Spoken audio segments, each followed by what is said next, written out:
السلام علیکم۔ رضیہ کو اسی شام میرے پاس آنا تھا کیونکہ رات کو اسے 2 مہمیں سر کرنا تھیں۔ کوبرا کے گھر پر دعویٰ بولنا تھا اور شیر بہادر کے گھر میں بانو کی تلاش کرنا تھی۔ میں نے گھڑی پر نظر ڈالی، 5 بج رہے تھے، گویا میں خاصی دیر سو لیا تھا۔ میں بستر سے اٹھا اور اپنے اس بے ہنگم خواب کے بارے میں سوچتا ہوا غسل خانے میں جا گھسا۔ جب میں غسل کر کے نکلا تو غزالہ کا فون موصول ہوا۔ کیا آپ اپنے گھر پر ہی ہیں؟ اس نے پوچھا۔ تو کیا تمہارے خیال کے مطابق میں کہیں اور سے بول رہا ہوں؟ میرا مطلب یہ تھا کہ اگر آپ کہیں جانے کا پروگرام نہ بنا رہے ہوں تو میں آ جاؤں؟ آ جاؤ، میں ابھی 1 ڈیڑھ گھنٹے تک کہیں نہیں جاؤں گا، میں فوراً آ رہی ہوں، دوسری طرف سے کہا گیا، اور سلسلہ منقطع ہونے کی آواز سنائی دی۔ غزالہ کو آنے میں 20 منٹ لگے تھے اور میں اس دوران میں نقصق سے درست ہو کر چائے بھی بنا چکا تھا۔ جب غزالہ آئی تو میں نے فوراً ہی ایک پیالی اسے پیش کر دی اور دوسری خود سنبھالی۔ شکریہ، غزالہ نے مسکرا کر کہا اور ایک چھوٹی سی چسکی لی۔ تمہاری سرگرمیاں کہاں تک پہنچیں؟ میں نے پوچھا۔ بس اچانک ہی ٹھپ ہو گئی ہیں۔ کیوں؟ میرا خیال تھا کہ میں نومی کو آہستہ آہستہ اپنے جال میں پھنسا لوں گی، لیکن اب وہ نہ جانے کب تک میری دسترس سے دور ہی رہے۔ کیوں؟ آج میں اس کے گھر گئی تو پتہ چلا کہ اچانک اس کی طبیعت بہت زیادہ خراب ہو گئی ہے، اتنی خراب کہ اسے ہاسپٹل میں ایڈمٹ کر دینا چاہیے تھا، لیکن شیر بہادر نے اسے پسند نہیں کیا۔ اب سارے ٹریٹمنٹ کا بندوبست گھر ہی پر کیا گیا ہے۔ آخر اسے اچانک ہو کیا گیا؟ جسم کا نمک ختم ہو گیا ہے۔ اسے آج صبح کئی بار قے ہوئی تھی، اس کے بعد سانس اکھڑنے لگی۔ اب اسے گلوکوز اور آکسیجن دی جا رہی ہے۔ اس کے جسم میں نمک کا توازن برقرار رکھنے کی بھی کوششیں کی جا رہی ہیں۔ دیکھو کیا ہوتا ہے۔ یہ ساری باتیں تمہیں کس سے معلوم ہوئی تھیں؟ خود شیر بہادر سے۔ کہیں ایسا تو نہیں کہ کسی مصلحت سے یہ ڈرامہ کھیلا جا رہا ہو؟ اگر یہ ڈرامہ ہے تو بہت جاندار ہے، کیونکہ میں نے نومی کے کمرے میں جا کر اسے دیکھا بھی تھا۔ اسے واقعی گلوکوز اور آکسیجن دی جا رہی تھی اور اس کی سانس بہت اکھڑی ہوئی تھی۔ 2 نرسیں اس کے قریب ہی موجود تھیں۔ علاج کرنے والا ڈاکٹر کون ہے؟ ایک تو ڈاکٹر نظامی ہی ہے، وہی جس کے پاس نومی مجھے لے گئی تھی۔ ایک تو ڈاکٹر نظامی ہی ہے، میں نے غزالہ کا جملہ دہرایا۔ اس کا مطلب یہ ہوا کہ کوئی دوسرا بھی ہے؟ ہاں، وہ کوئی اینگلو انڈین ہے، ڈاکٹر ویلس۔ اوہ، میرے منہ سے بے ساختہ نکلا۔ اس میں چونکنے کی کیا بات ہے؟ غزالہ نے مجھے گھور کر دیکھا۔ ایک ڈاکٹر ویلس تو میرا دوست بھی ہے۔ میں اپنے چونکنے کا سبب چھپانے کے لیے بولا۔ کیا اس کے بائیں گال پر بڑا مسا ہے؟ مگر تم نے اسے دیکھا ہی کب ہوگا؟ میں نے اسے دیکھا تھا جب میں وہاں سے لوٹ رہی تھی، تو وہ وہاں پہنچا تھا۔ اس کے گال پر کوئی مسا نہیں ہے، تو پھر وہ کوئی اور ہوگا۔ بانو کی تلاش میں تو تم لوگ بھی خاصے سرگرم ہو، تمہیں کوئی سراغ ملا؟ نہیں۔ اچانک دروازے پر دستک ہوئی۔ کون ہے؟ میں نے صوفے سے اٹھے بغیر بلند آواز میں پوچھا۔ ذرا سنیے انکل، باہر سے ایک بچے کی آواز سنائی دی۔ میں نے اس کی آواز پہچان لی۔ وہ اوپر کی منزل کے ایک فلیٹ میں رہتا تھا اور بلڈنگ کا سب سے شرارتی بچہ سمجھا جاتا تھا۔ میں پیالی رکھ کر جلدی سے دروازے کی طرف بڑھا۔ جیسے ہی میں نے دروازہ کھولا، بچے نے ایک لفافہ میری طرف بڑھا دیا۔ یہ کیا ہے بیٹے؟ میں نے استجاب کے عالم میں پوچھا۔ جواب میں بچے نے جو کچھ بتایا وہ خاصا سنسنی خیز تھا۔ اس کے بیان کے مطابق وہ نیچے فٹ پاتھ پر کھڑا ہوا تھا کہ ایک کار اس کے قریب آ کر رکی۔ ایک عورت کار چلا رہی تھی۔ اس نے بچے کو 5 روپے کا ایک نوٹ دیا اور پھر وہ لفافہ دے کر بولی کہ یہ دوسری منزل پر رہنے والے رضوان صاحب کو پہنچا دو۔ مجھے فوراً رضیہ کا خیال آیا۔ غالباً اسے غزالہ کی موجودگی کا علم ہو گیا ہوگا، اس لیے اس نے بذریعہ خط کوئی اہم پیغام مجھے بھیجا تھا۔ اچھا بیٹے، بہت بہت شکریہ۔ میں نے بچے کا گال تھپ تھپا کر اسے رخصت کر دیا۔ جب میں مڑا تو میں نے دیکھا کہ غزالہ دبے قدموں میرے قریب آ کھڑی ہوئی تھی۔ کیا ہے؟ وہ پوچھ بیٹھی۔ میرا ایک پرائیویٹ خط ہے، میں نے لاپرواہی سے کہا اور دروازہ بند کرنے لگا۔ پرائیویٹ خط؟ غزالہ نے معنی خیز انداز میں سر ہلایا۔ تم یہیں بیٹھو، میں ابھی آتا ہوں، میں نے اس سے کہا اور لفافے کو چاک کرتا ہوا اندرونی کمرے میں چلا آیا۔ میں رضیہ کا خط غزالہ کے سامنے نہیں پڑھنا چاہتا تھا، لیکن جب میں نے خط کھول کر دیکھا تو میرے اعصاب پر جیسے ایک بم پھٹ گیا۔ وہ خط رضیہ کا نہیں بلکہ بانو کا تھا، صبیحہ بانو کا خط، رضوان کے نام۔ اس میں لکھا تھا، رضوان، بہتر ہوگا کہ تم لوگ میری تلاش میں سرگرداں نہ رہو۔ میں جہاں بھی ہوں خیریت سے ہوں۔ بعض خطرات کی وجہ سے یہ ضروری ہو گیا تھا کہ میں روپوش ہو جاؤں۔ غالباً ایک ہفتے کے اندر اندر میں حالات کو اس حد تک اپنے قابو میں کر لوں گی کہ پھر روپوش رہنے کی ضرورت باقی نہیں رہے گی۔ اچھا، خدا حافظ۔ رضیہ کو پیار، صبیحہ بانو۔ میں ہرگز یہ نہیں کہوں گا کہ بانو کا خط دیکھ کر میری جو کیفیت ہوئی اسے بیان کرنے کے لیے میرے پاس الفاظ نہیں۔ اس کے برعکس میرے پاس بہت سے الفاظ ہیں جو میں ابھی لکھوں گا۔ جب بھی میں افسانوں اور کہانیوں میں مصنفین کی بے بسی کا یہ اظہار پڑھتا ہوں تو مجھے بے حد غصہ آتا ہے۔ ارے بھائی، اگر ایک کیفیت کو بیان کرنے کے لیے بھی تمہارے پاس الفاظ نہیں ہیں تو جا کر دہی بڑے کی دکان لگاؤ۔ ہمیں بور کرنے کے لیے قلمکار کیوں بن بیٹھے ہو؟ ہر چند کہ میں قلمکار نہیں ہوں، لیکن میں اپنی ہر کیفیت کو بیان کرنے پر نہایت تسلی بخش طور پر قادر ہوں۔ بانو کا وہ خط دیکھ کر ذرا دیر کے لیے مجھے سکتہ ہو گیا تھا۔ پھر سکتے کی اس کیفیت میں بتدریج کمی کے ساتھ میرے دل کی دھڑکنوں میں بتدریج اضافہ ہوا۔ وہ اضافی دھڑکنیں خوشی کا رد عمل تھیں۔ بانو کسی کی قید میں نہیں ہے اور ہمیشہ کی طرح فعال ہے۔ یہ احساس میرے لیے اتنا طاقتور بخش تھا کہ کسی حکیم کی نقرئی گولیاں بھی اتنی مقوی نہیں ہوں گی۔ میرے بدن میں شرارے سے لپکنے لگے تھے۔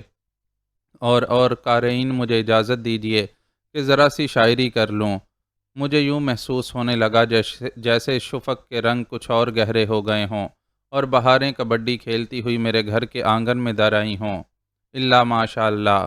میں بانو کے خط کو اپنی جیب میں ڈالتا ہوا تیزی سے بیرونی کمرے میں آیا، جہاں غزالہ صوفے پر بیٹھی ہوئی اپنے اچھے بھلے منہ کو بگاڑ رہی تھی۔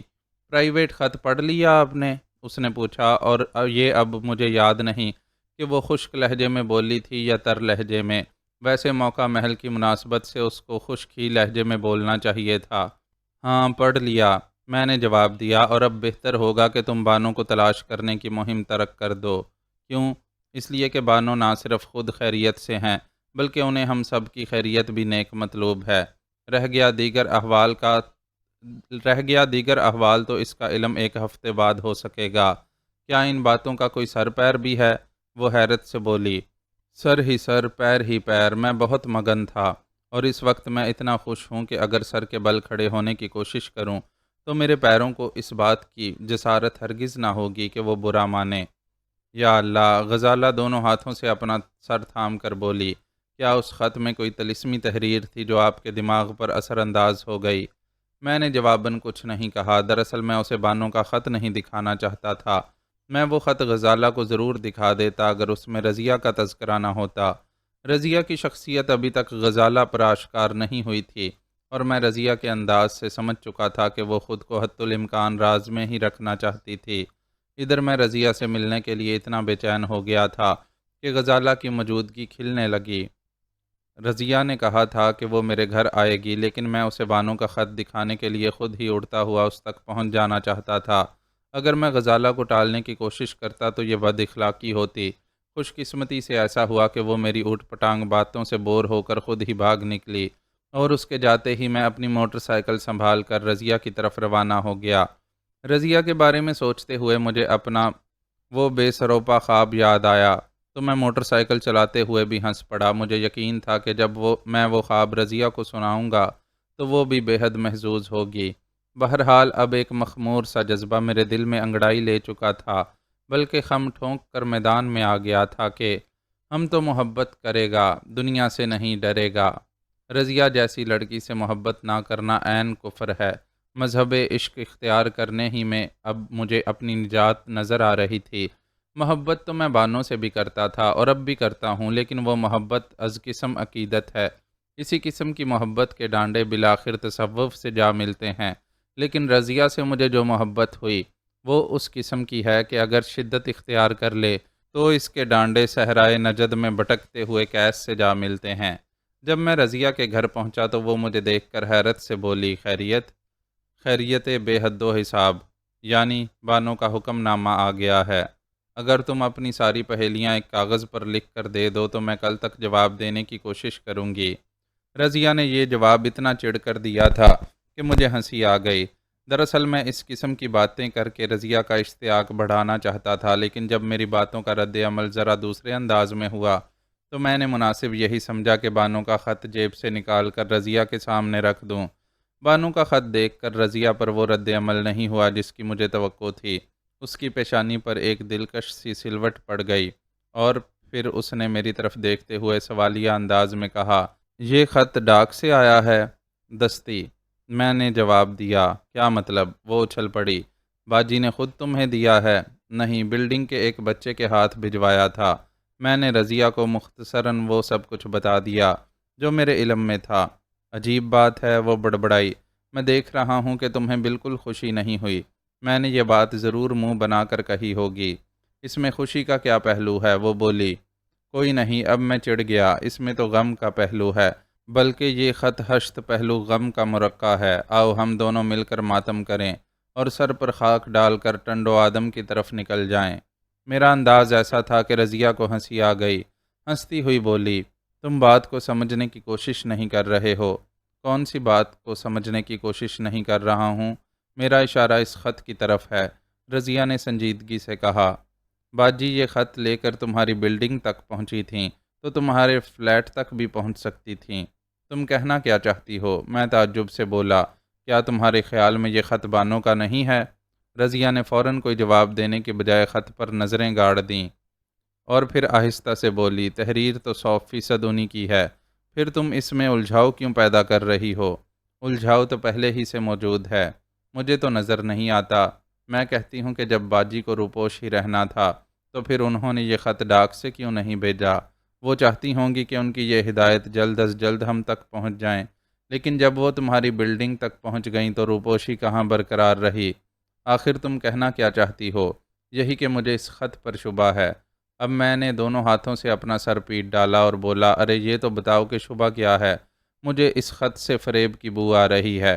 یعنی اب بانو بھی ہم سے فریب کریں گی؟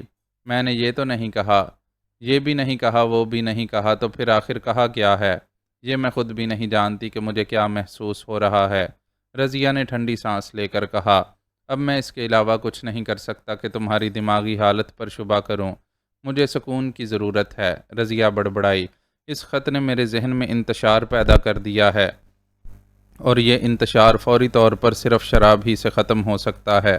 وہ اچانک کھڑی ہو گئی۔ آؤ۔ کہاں آؤ؟ یہ پوچھتے ہوئے میں بھی کھڑا تو ہو ہی گیا تھا۔ میرے کمرے میں، وہ بولی۔ کمرے میں؟ میری آواز حلق میں اٹکنے لگی۔ اس نے بڑی بے تکلفی سے میرا ہاتھ پکڑا اور اندرونی دروازے کی طرف مڑ گئی۔ اس کے گداز ہاتھ کا لمس پا کر میرا جسم اس طرح سنسنا اٹھا جیسے انگاروں پر پانی کا چھینٹا پڑ گیا ہو۔ میں بالکل بے جان ہو کر رہ گیا اور اس کے ساتھ کھنچا چلا گیا۔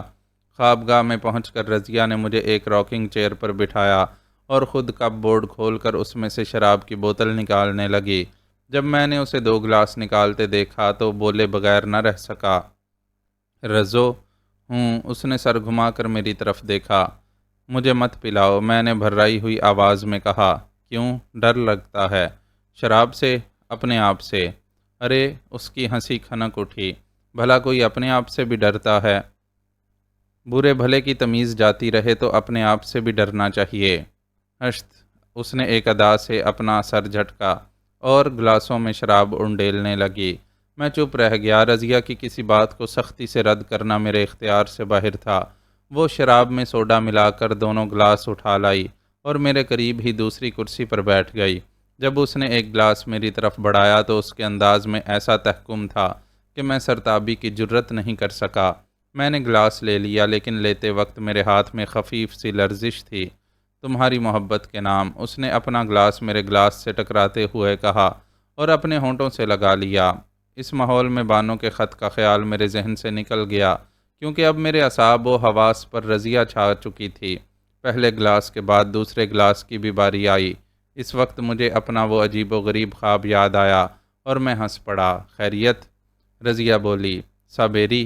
میں اس کی طرف شرارت سے دیکھتا ہوا بولا، تمہیں رمپا نے اپنے قبضے میں کر لیا ہے کیا؟ 2 ہی پیگ میں بہکنے لگتے ہو؟ وہ مسکرائی۔ مجھے اپنا ایک خواب یاد آ رہا ہے۔ کیا مجھے ہی دیکھ بیٹھے خواب میں؟ اب تمہارے علاوہ کسی کو اتنی ہمت نہیں ہو سکتی کہ میرے خوابوں میں قدم رکھے۔ میں نے رضیہ کو محبت پاش نظروں سے دیکھتے ہوئے کہا، کیا خواب دیکھا تھا؟ اس نے پوچھا۔ میں نے اسے خواب سنایا تو وہ بہت ہنسی، یعنی میں نے تمہاری ایک آنکھ بھی نکال لی۔ آہ کانا رضوان، میں نے ایک دلدوز آہ بھری۔ رضیہ کو اتنی زور سے ہنسی آئی کہ اچھو لگ گیا اور آنکھوں میں آنسو آ گئے۔ بڑی مشکل سے وہ خود پر قابو پا سکی اور رومال سے اپنی آنکھیں پونچھنے لگی۔ معلوم ہوتا ہے تم نے یہ خواب گھڑ کر سنایا ہے، وہ بولی۔ نہیں رزو، میں نے سچ مچ یہ خواب دیکھا تھا۔ اگر شراب نہ پی رہا ہوتا تو تمہیں قسم کھا کر یقین دلا دیتا۔ اس کا مطلب یہ ہوا کہ تم نے دوپہر کو بہت زیادہ کھانا کھا لیا تھا۔ ایسے بے ہنگم خواب بدہضمی کا نتیجہ ہوتے ہیں۔ وہ مسکراتی ہوئی بولی اور دونوں خالی گلاس اٹھا کر کپ بورڈ کی طرف چلی گئی۔ 2 کے بعد اب تیسرا گلاس، مجھے گھبراہٹ ہونے لگی، اس لیے 2 ہی پیگ پی کر میری رگوں میں خمار پگھلنے لگا تھا۔ تیسرے پیگ کے بعد تو شاید وہی منزل آ جاتی جس سے میں خائف تھا، لیکن حکم جانا کو رد کرنے کی ہمت مجھ میں نہیں تھی۔ میں نے وہ تیسرا گلاس بھی خالی کر دیا اور اس کے بعد وہی ہوا جس کا اندیشہ تھا۔ میری سیدھی سچی سوچ کے قدم ڈگمگانے لگے۔ میرے تصور کی دنیا میں رضیہ اس طرح بے نقاب ہونے لگی کہ میرے جذبات میں ہلچل مچ گئی۔ میری نظریں اس کے سراپا میں الجھنے لگیں اور جوش ملی آبادی کے ایک گیت کے مصرے میرے ذہن میں گڈمڈ ہونے لگے، جیسے ترکوں کی فوج، جیسے گدر انار، جیسے اور نہ جانے کیا کیا۔ میرے تنفس کی رفتار بڑھنے لگی۔ مجھ میں اتنا جوش بھر گیا کہ گلاس پر میرے ہاتھ کی گرفت انتہائی سخت ہو گئی۔ اگر وہ گلاس معمولی شیشے کا ہوتا تو شاید ٹوٹ جاتا۔ رضیہ نے مسکرا کر میری طرف دیکھا اور پھر ایک ادا سے اٹھ کر کھڑکی میں جا کھڑی ہوئی جو بنگلے کے لان کی طرف کھلتی تھی۔ دن اب ختم ہو رہا تھا، تاریکی زمین پر اتر رہی تھی، کمرے میں دھندلکا پھیل چکا تھا، لیکن میرے ذہن میں ان گنت سورج طلوع ہو رہے تھے۔ میری آنکھیں رضیہ کی پشت پر جیسے گڑ کر رہ گئیں۔ رزو، میں نے لڑکھڑاتی آواز میں اسے پکارا۔ اس نے اپنے مخصوص انداز میں صرف سر گھما کر میری طرف دیکھا، مسکرائی اور کوئی جواب دیے بغیر پھر کھڑکی سے باہر دیکھنے لگی۔ رضیہ کی طرف بڑھا۔ اس نے میرے قدموں کی آہٹیں ضرور سنی ہوں گی، لیکن اب بھی وہ میری طرف نہیں مڑی۔ میں اس کی پشت پر جا کر رک گیا اور میرے دونوں ہاتھ اس کے شانوں پر جم گئے۔ رزو، میں نے پھر اسے پکارا۔ ہوں، وہ بدستور باہر دیکھتی رہی۔ میں نے بے قابو ہو جانے والے انداز میں اپنے ہونٹ اس کے شانوں پر رکھ دیے۔ اس کے بدن کی مہک میری مشام جاں کو معطر کرنے لگی اور پھر اس نے بھی اپنا سر اسی طرح پیچھے ہٹایا جیسے بے خود ہو چکی ہو۔ ادھر میری یہ حالت ہو چکی تھی جیسے آفتاب خرد کو گہن لگ گیا ہو۔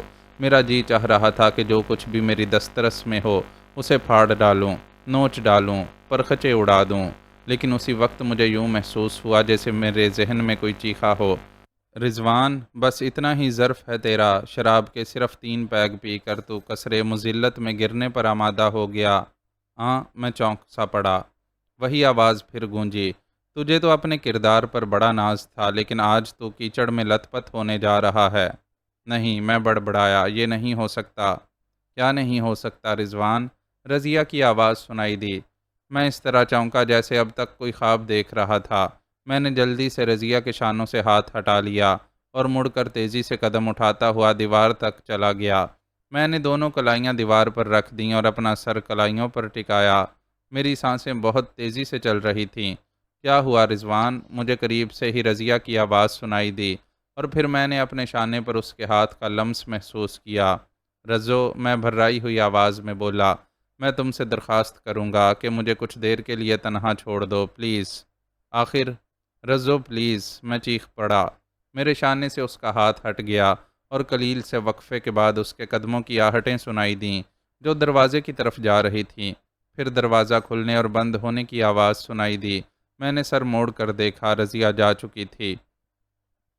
میں ڈگمگاتے قدموں سے اس کے بستر کی طرف بڑھا اور اس پر اوندا گر پڑا۔ میرا سر چکرا رہا تھا۔ میں نے آنکھیں بند کر لیں اور مجھے بستر کسی ہنڈولے کی طرح متحرک محسوس ہونے لگا۔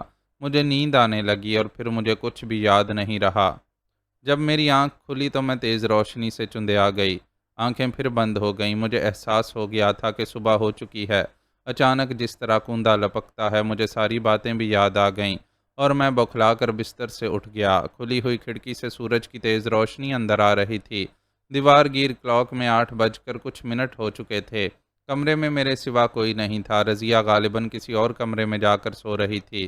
میں بستر سے اٹھ کر راکنگ چیئر پر جا بیٹھا اور پشتگاہ سے سر ٹکا کر آنکھیں بند کر لیں۔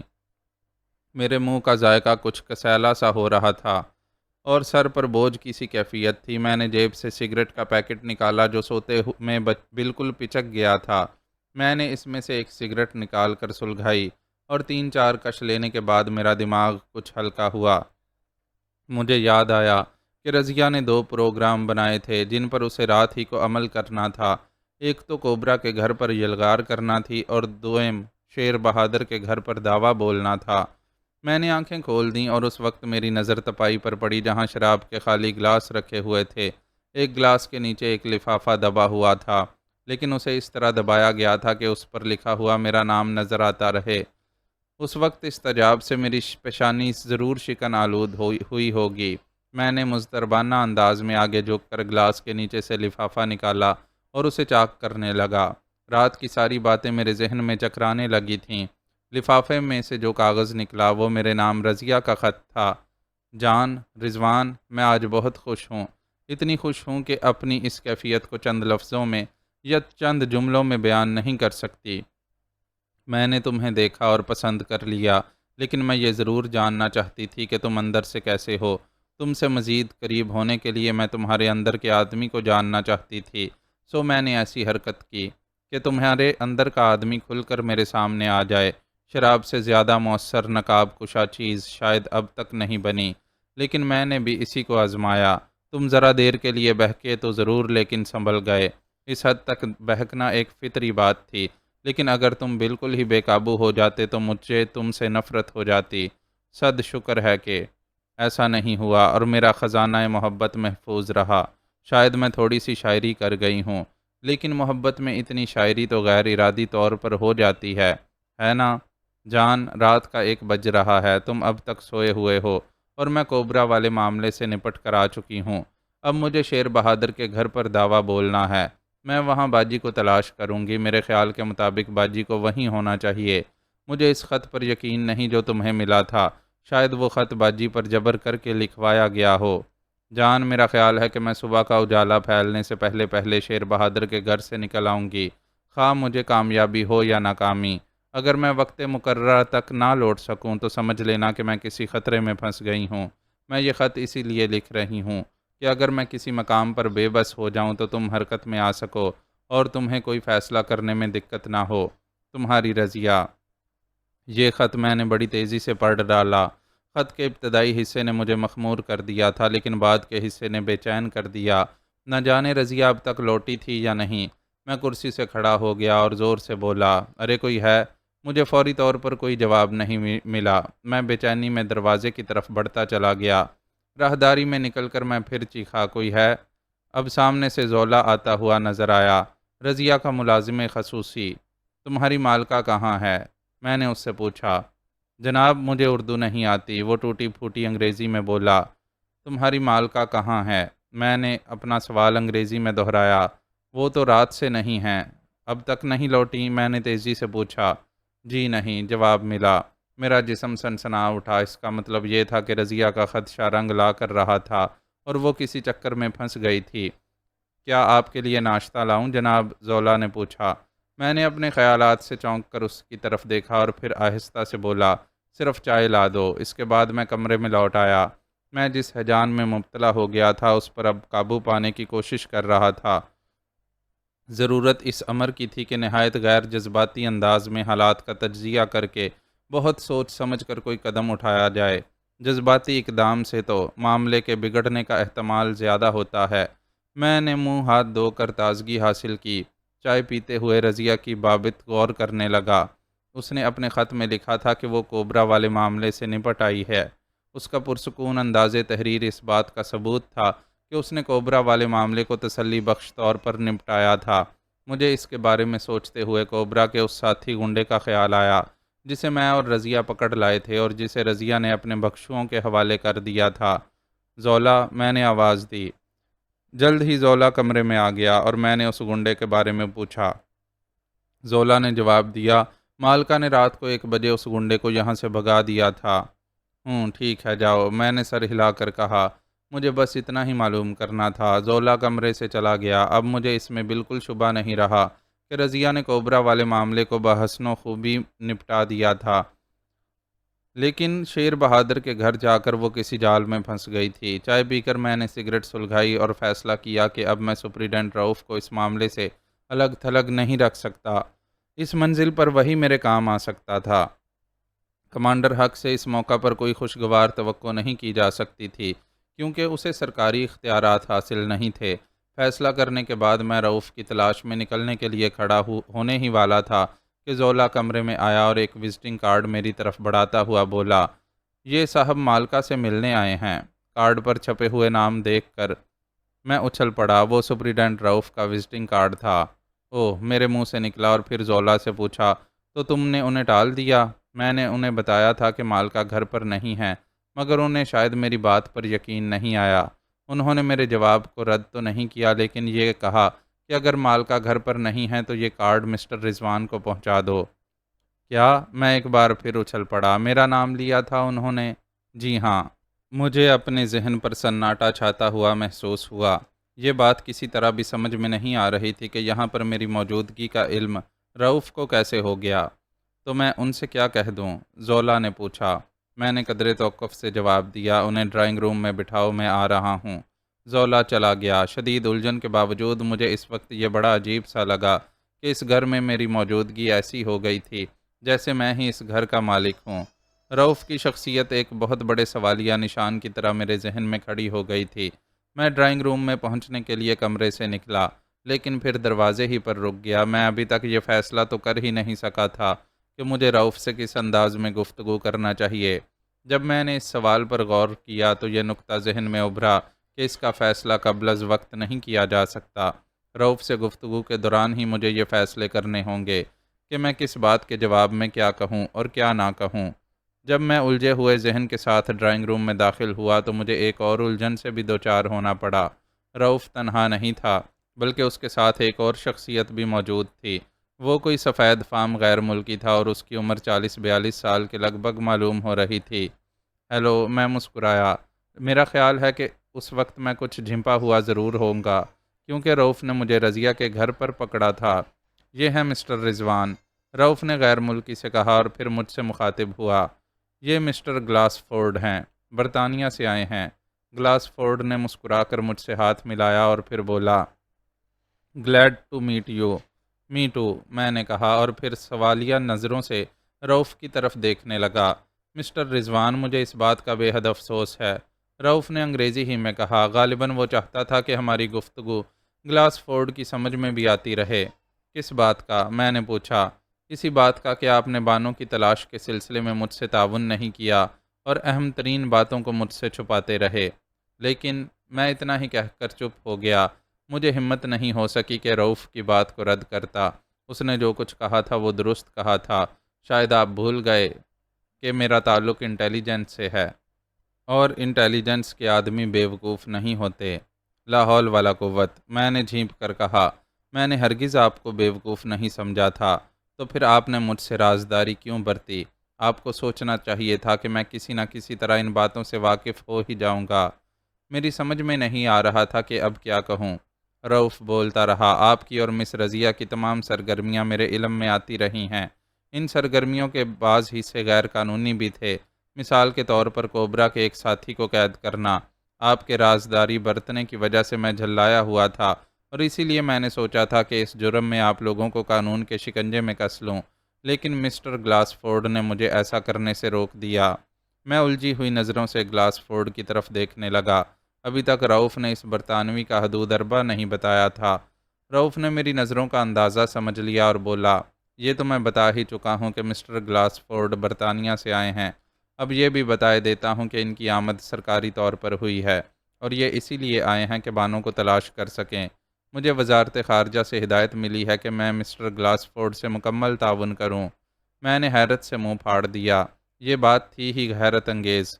گلاس فورڈ سرکاری سطح پر صرف بانو کی تلاش کے سلسلے میں یہاں آیا تھا، اور اس کا مطلب یہ تھا کہ برطانوی حکومت کو بھی بانو سے دلچسپی تھی۔ بانو کی شخصیت کے گرد بنا ہوا پراسرار جال آئے دن بڑا ہی ہوتا چلا جا رہا تھا۔ پہلے تو رضیہ ان کی تلاش میں پاکستان آئی تھی، اس کے بعد رمپا اور اس کا گروہ سامنے آیا تھا، اب ایک برطانوی بھی۔ مسٹر گلاسفورڈ، میں حیرت سے بولا، آپ کو بانو کی تلاش سے کیا دلچسپی ہے؟ مجھے افسوس ہے کہ میں اس سوال کا جواب نہیں دے سکوں گا۔ یہ راز میرے اور آپ کے ملک کی وزارت خارجہ تک محدود ہے۔ میں گلاسفورڈ کا منہ تکتا رہ گیا، اور اب مسٹر رضوان رؤف بولا، آپ مس رضیہ کو سمجھائیں کہ وہ مجھ سے چھپنے کی بجائے مجھ سے تعاون کریں۔ اگر چھپنے سے آپ کی مراد یہ ہے کہ وہ اس وقت بھی گھر میں موجود ہیں اور آپ سے نہیں مل رہی، تو میں یہ کہوں گا کہ آپ غلط فہمی کا شکار ہیں۔ رضیہ واقعی گھر میں نہیں ہے۔ رات کو 1:15 وہ کوبرا کے گھر سے لوٹی تھیں، اور اس کے بعد چونکہ گھر سے ان کے نکلنے کا امکان نہیں تھا، لہٰذا نگراں کو چھٹی دے دی گئی تھی۔ پھر آج صبح 6:30 سے پھر اس گھر کی نگرانی کی جا رہی ہے، اور اس وقت سے اب تک مس رضیہ کو یہاں سے نکلتے ہوئے نہیں دیکھا گیا۔ رضیہ رات کو 1 بجے ہی گھر سے چلی گئی تھی، اور اس کے بعد سے اب تک نہیں لوٹی، میں نے جواب دیا۔ رؤف مجھے ایسی نظروں سے دیکھنے لگا جیسے اسے میری بات پر یقین نہ آ رہا ہو۔ میں جھوٹ نہیں بول رہا ہوں، میں پھر بولا، رضیہ رات سے ہی غائب ہے، اور ابھی میں آپ ہی کے پاس آنے کا ارادہ کر رہا تھا۔ میں نے محسوس کیا تھا کہ اس منزل پر آپ سے کوئی بات پوشیدہ رکھنا مناسب نہیں ہو سکتی۔ کون سی منزل؟ رؤف نے بےتابی سے پوچھا۔ ہم دونوں کی یہ گفتگو انگریزی ہی میں ہو رہی تھی، لیکن گلاسفورڈ نے دخل اندازی نہیں کی، خاموشی سے ہماری باتیں سنتا رہا۔ دراصل میں نے رؤف کو بتانا شروع کیا، بعض وجوہات کی بنا پر رضیہ کو یقین ہو گیا تھا کہ بانو کو شیر بہادر نے اپنے گھر میں قید کر رکھا ہے، اس لیے کل رات اس نے فیصلہ کیا تھا کہ وہ چوروں کی طرح شیر بہادر کے گھر میں داخل ہوگی اور وہاں کی تلاشی لے گی۔ میں خود بھی اس کے ساتھ جانا چاہتا تھا، اور کل شام اسی لیے یہاں آیا تھا کہ اس کے ساتھ میں بھی اس مہم میں شریک رہوں گا، لیکن صوفے پر لیٹے لیٹے مجھے نیند آ گئی، اور پھر جب میری آنکھ کھلی تو صبح ہو چکی تھی۔ آخری ٹکڑا میں نے گھڑ کر سنا دیا تھا، کیونکہ شراب والی بات کسی قیمت پر بھی نہیں بتائی جا سکتی تھی۔ سانس لے کر میں دوبارہ بولا، رضیہ مجھے اس مہم میں اپنے ساتھ نہیں رکھنا چاہتی تھی، اسی لیے جب میں سو گیا تو اس نے موقع غنیمت جانا اور چپکے سے نکل گئی۔ شیر بہادر کے گھر؟ رؤف کے لہجے میں تشویش تھی۔ ہاں، میں نے کہا، اور ایک بار پھر یقین دلاتا ہوں کہ میں جھوٹ نہیں بول رہا۔ رؤف متفکرانہ انداز میں گلاسفورڈ کی طرف دیکھنے لگا۔ گلاسفورڈ بولا، اب مزید ڈھیل نہیں دی جا سکتی مسٹر رؤف، میں آپ کا مطلب نہیں سمجھا۔ رؤف نے کہا، شیر بہادر کے گھر پر ریڈ کیجیے۔ کیا ابھی؟ بلا تاخیر، گلاسفورڈ نے زور دے کر کہا، اور پھر پوچھا، سرچ وارنٹ حاصل کرنے میں کتنی دیر لگے گی؟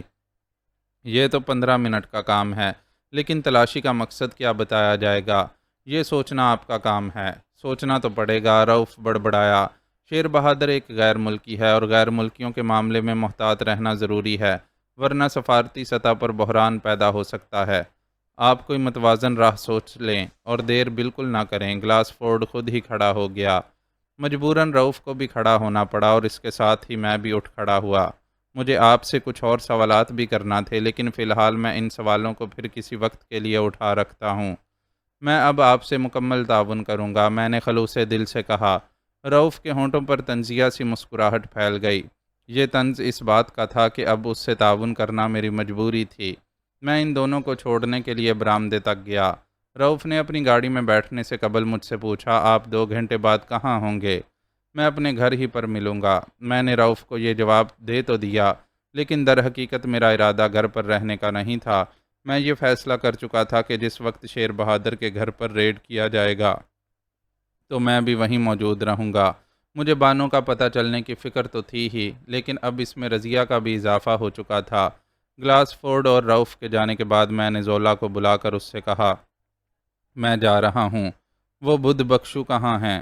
وہ عموماً اپنے کمرے ہی میں رہتے ہیں۔ میں نے سوچا کہ چلتے چلتے ان سے مل لوں یا نہیں۔ ملنے میں مجھے کسی قسم کی بہتری نظر نہیں آئی، لہٰذا میں بغیر ملے ہی روانہ ہو گیا۔ میں نے موٹر سائیکل کو تیزی سے برنس روڈ کی طرف دوڑا دیا۔ میں شیر بہادر کے گھر کا رخ کرنے سے پہلے اپنے گھر جا کر کپڑے تبدیل کرنا چاہتا تھا۔ رات کو سوتے میں میرے کپڑے ملگنجل ہو گئے تھے۔ مجھے اس کام میں جتنا وقت لگتا اتنا ہی وقت رؤف کو بھی سرچ وارنٹ حاصل کرنے میں لگتا۔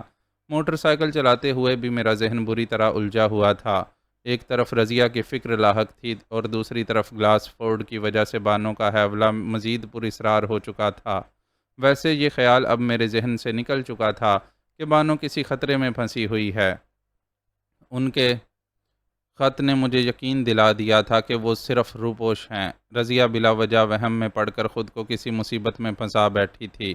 گھر پہنچ کر میں نے کپڑے تبدیل کیے اور اسی دوران میں یہ فیصلہ کیا کہ اگر ناشتہ بھی کر لیا جائے تو کوئی حرج نہیں۔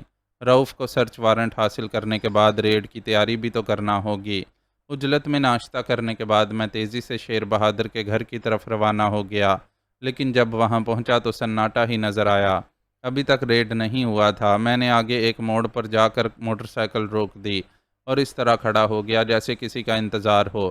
مجھے کوئی 20 منٹ تک انتظار کرنا پڑا اور پھر میں نے دیکھا کہ ایک سمت سے پولیس کی 2 گاڑیاں آ کر شیر بہادر کے گھر کے سامنے رک گئیں۔ اب میں نے پھر موٹر سائیکل سٹارٹ کی اور اسے موڑ کر کم رفتاری سے شیر بہادر کے گھر کی طرف بڑھا۔ پولیس کے آدمیوں نے بڑی تیزی سے شیر بہادر کے گھر کو اپنے نرغے میں لے لیا تھا اور پولیس کار پھاٹک میں داخل ہو رہی تھی۔ میں نے بھی اپنی موٹر سائیکل کو کار کے پیچھے پیچھے پھاٹک میں داخل کر دیا۔ مجھے یہ اطمینان تھا کہ رؤف کو میری آمد پر کوئی اعتراض نہیں ہوگا۔ پولیس کو دیکھ کر شیر بہادر کے ملازمین میں افراتفری سی مچ گئی تھی۔ جب پولیس کار برآمدے کے سامنے جا کر رکی تو خود شیر بہادر برآمدے میں نکل آیا۔ اس کے چہرے پر الجھن کے آثار تھے، لیکن وہ بدحواس یا خائف ہرگز نہیں ہوا تھا۔ پولیس کار میں سے رؤف اور پولیس کے چند آدمی اترے۔ گلاس فورڈ ان کے ساتھ نہیں تھا۔ جب میں نے موٹر سائیکل روکی تو رؤف نے مجھ پر ایک اچٹتی سی نظر ڈالی اور تیزی سے برآمدے کی طرف بڑھ گیا۔ معاف کیجیے گا، میں نے فاصلے کے باوجود رؤف کو شیر بہادر سے کہتے ہوئے سنا۔ آپ ہماری آمد سے پریشان تو ہوئے ہوں گے، لیکن ہمیں امید ہے کہ ایک اچھے شہری کی حیثیت سے آپ ہم سے تعاون کریں گے۔ میں آپ کا مطلب نہیں سمجھا، شیر بہادر بولا۔ میں موٹر سائیکل کو سٹینڈ پر کھڑا کر کے برآمدے کی طرف بڑھا۔ رؤف کہہ رہا تھا، ہمیں ایک خطرناک قاتل کی تلاش ہے جو آپ کے گھر میں گھسا ہوا ہے۔ میرے گھر میں؟ شیر بہادر حیرت سے بولا۔ جی ہاں، اسے آپ کے گھر کی عقبی دیوار سے اندر کودتے ہوئے دیکھا گیا ہے۔ پولیس اس کے تعاقب میں تھی۔ یہ کیسے ممکن ہے؟ پلیز ہمیں اندر داخل ہونے کی اجازت دیجیے۔ رؤف نے اس کے اظہار استجاب کو نظر انداز کرتے ہوئے کہا، ایک خطرناک قاتل کی گھر میں موجودگی آپ کے گھر کے کسی فرد کے لیے بھی نقصان دہ ثابت ہو سکتی ہے۔ میں دل ہی دل میں رؤف کی ذہانت کو داد دیے بغیر نہ رہ سکا۔ اس نے شیر بہادر کے گھر کی تلاشی لینے کے لیے بڑا اچھا بہانہ تراشا تھا۔ اب اگر مقصد کے حصول میں ناکامی ہو جاتی تو شیر بہادر کو پولیس کے خلاف کوئی ایکشن لینے کا جواز نہیں ملتا۔ یہ صورتحال ایسی تھی کہ شیر بہادر پولیس کو اپنے گھر میں داخل ہونے کی اجازت دینے پر مجبور ہو گیا۔ کیا چکر ہے آفیسر؟ میں قریب پہنچ کر رؤف سے بولا۔ میں نے پولیس کی گاڑیوں کو یہاں رکتے دیکھا تو خود بھی رک گیا۔ رؤف نے منہ بنا کر میری بات پوری کر دی اور پھر ترش لہجے میں بولا، کیا یہ ضروری ہے کہ اخباری نمائندے ہر وقت پولیس کے پیچھے ہی لگے رہیں؟ بالکل ضروری ہے جناب، میں نے مسکرا کر کہا، یہ تو ہمارے فرائض میں داخل ہے۔ ان مکالموں سے میں نے اور رؤف نے شیر بہادر کو یہ باور کرانے کی کوشش کی تھی کہ میں یہاں اتفاقاً پہنچ گیا ہوں۔ میں آپ سے ایک درخواست کروں گا، شیر بہادر نے رؤف سے کہا۔ زیادہ شور و غل نہ ہونے پائے، میری بچی کی طبیعت بہت خراب ہے۔ آپ اطمینان رکھیں، رؤف نے کہا اور پھر اپنے آدمیوں کو ہدایات دینے لگا۔ میں مضطرب تھا کہ دیکھیں اب پردہ غیب سے کیا ظہور میں آتا ہے۔ ویسے شیر بہادر کے پریشان نہ ہونے سے مجھے یہ دھڑکا ہو گیا کہ ریڈ ناکام رہے گا، لیکن ایک امکان یہ بھی تھا کہ شیر بہادر ایک اچھا اداکار ہو اور اس نے اپنی پریشانی کو چھپا لیا ہو۔ شیر بہادر کے گھر کی تلاشی شروع ہو گئی۔ جس کمرے میں نومی کو ٹریٹمنٹ دیا جا رہا تھا، پولیس والے وہاں بھی گئے۔ میں بھی شیر بہادر کی نظر بچا کر اندر داخل ہونے میں کامیاب ہو گیا۔ میں نے دیکھا کہ نومی کی حالت واقعی بہت ابتر تھی۔ اسے آکسیجن اور گلوکوز دیا جا رہا تھا۔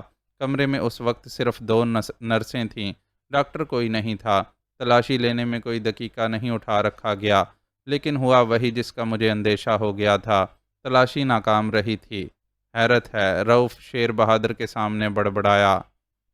قاتل کو خود پولیس کے کئی آدمیوں نے دیوار پھلانگتے ہوئے دیکھا تھا۔ بہرحال آپ نے میرا خاصا وقت برباد کیا ہے، شیر بہادر نے جلائے ہوئے انداز میں کہا۔ پریشانی الگ ہوئی ہے، امید ہے کہ اب آپ ہمیں مزید پریشان نہیں کریں گے۔ شکست خوردگی کے احساس سے رؤف کا چہرہ مرجھا گیا تھا۔ پھر اس نے جھلائے ہوئے انداز میں مجھ سے کہا، آخر آپ ہمارے سر پر کیوں سوار ہیں؟ میں سمجھ گیا کہ رؤوف اب مجھے رخصت ہو جانے کا اشارہ کر رہا ہے۔ میں نے اپنی موٹر سائیکل سنبھالی اور تیزی سے اپنے گھر کی طرف روانہ ہو گیا۔ رؤوف وہیں آ کر مجھ سے مل لیتا۔ مجھے شیر بہادر کے گھر میں بانو کے ملنے کی امید تو نہیں تھی، لیکن میں اس امکان کو نظر انداز نہیں کرنا چاہتا تھا کہ رضیہ وہیں قید ہوگی۔ وہ شیر بہادر ہی کے جال میں پھنس سکتی تھی، کیونکہ اس نے ادھر کا ہی رخ کیا تھا۔ کوبرا کے معاملے سے تو وہ پہلے ہی نپٹ آئی تھی، اور کوبرا والے معاملے کا علم رؤوف کو بھی تھا۔ میں اپنے فلیٹ میں پہنچ کر بے چینی سے رؤوف کا انتظار کرنے لگا۔ اس سے صلاح و مشورہ کر کے ہی یہ بات ممکن تھی کہ رضیہ کو تلاش کرنے کے لیے کیا کوئی راہ سوجھ سکتی ہے۔ فی الحال تو مجھے اپنی آنکھوں کے سامنے اندھیرا ہی اندھیرا نظر آ رہا تھا، اور دل میں ایک ایسی کسک تھی جسے میں نے پہلے کبھی نہیں محسوس کیا۔ یہ کسک اس پیار کی تھی جس کا اظہار رضیہ نے اپنے خط میں کیا تھا۔ شاید مرد پاگل ہونے لگتا ہے اگر اسے یہ احساس ہو جائے کہ کوئی خوبصورت لڑکی اسے چاہنے لگی ہے۔ یہ مرد کی کمزوری ہی صحیح، لیکن میرا خیال ہے کہ یہ کمزوری لڑکیوں میں بھی ہوتی ہوگی۔ ایسی مخمور کن اور دلکش کمزوری کو کون بدبخت اپنے سینے سے لگانا پسند نہیں کرے گا۔ مجھے 1 گھنٹے تک رؤوف کا انتظار کرنا پڑا۔ جب وہ آیا تو اسے دیکھ کر میں نے یوں محسوس کیا جیسے اس کے چہرے پر تفکرات کا دھندلکا پھیلا ہوا ہے۔ میں نے چائے دم کر رکھی تھی۔ وہ آ گیا تو میں نے 2 پیالیاں بنائیں اور ان میں سے ایک اسے دی۔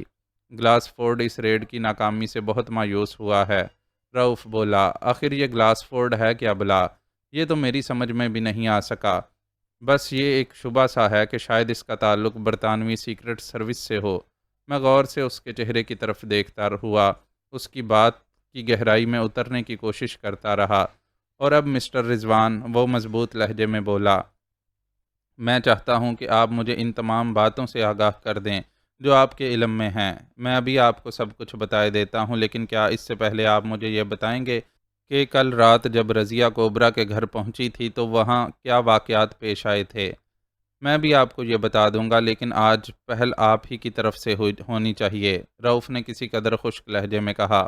بہتر ہے، میں شاید اس کا وہ تیکھا انداز دیکھ کر مسکرا دیا تھا۔ پھر 1 گھنٹے تک ہم دونوں میں ماضی کی وہ باتیں زیر بحث رہیں جن کا تعلق بانو یا رضیہ سے تھا۔ رؤوف کرید کر ہر بات کو سمجھنے کی کوشش کرتا رہا، اور میں نے بھی جواب دینے میں پوری ایمانداری برتی۔ آخر رؤوف سگریٹ کے گہرے گہرے کش لیتا ہوا کسی سوچ میں ڈوب گیا۔ اب ساری بات اس کے ذہن میں تھی، اور وہ ان کا تجزیہ کرنے کی کوشش کر رہا تھا۔ کچھ دیر کی خاموشی کے بعد میں بول پڑا، میں کل رات کا واقعہ جاننے کے لیے بے چین ہوں مسٹر رؤوف۔ وہ واقعہ آپ سے باتیں کر لینے کے بعد میری سمجھ میں آیا ہے۔ کیا مطلب؟ کل میں نے جو کچھ دیکھا تھا اس نے مجھے الجھن میں ڈال رکھا تھا، لیکن اب ساری بات صاف ہو چکی ہے۔ یعنی میں نے کوبرا کے گھر میں جن باتوں کی گونج سنی تھی وہ میری سمجھ میں اس لیے نہیں آ سکی تھیں کہ میں تبتی زبان نہیں جانتا تھا۔ اوہ، میں نے چونک کر کہا، تو کیا وہاں رمپا تھا؟ ہاں، لیکن کل رات میں اس کا نام نہیں جانتا تھا۔ کوبرا کے گھر میں رضیہ اس پر بہت گرجی برسی تھی۔ اس کے بعد وہ واپس اپنے گھر چلی گئی تھی اور میرے 2 آدمی رمپا کے تعاقب میں چلے گئے تھے۔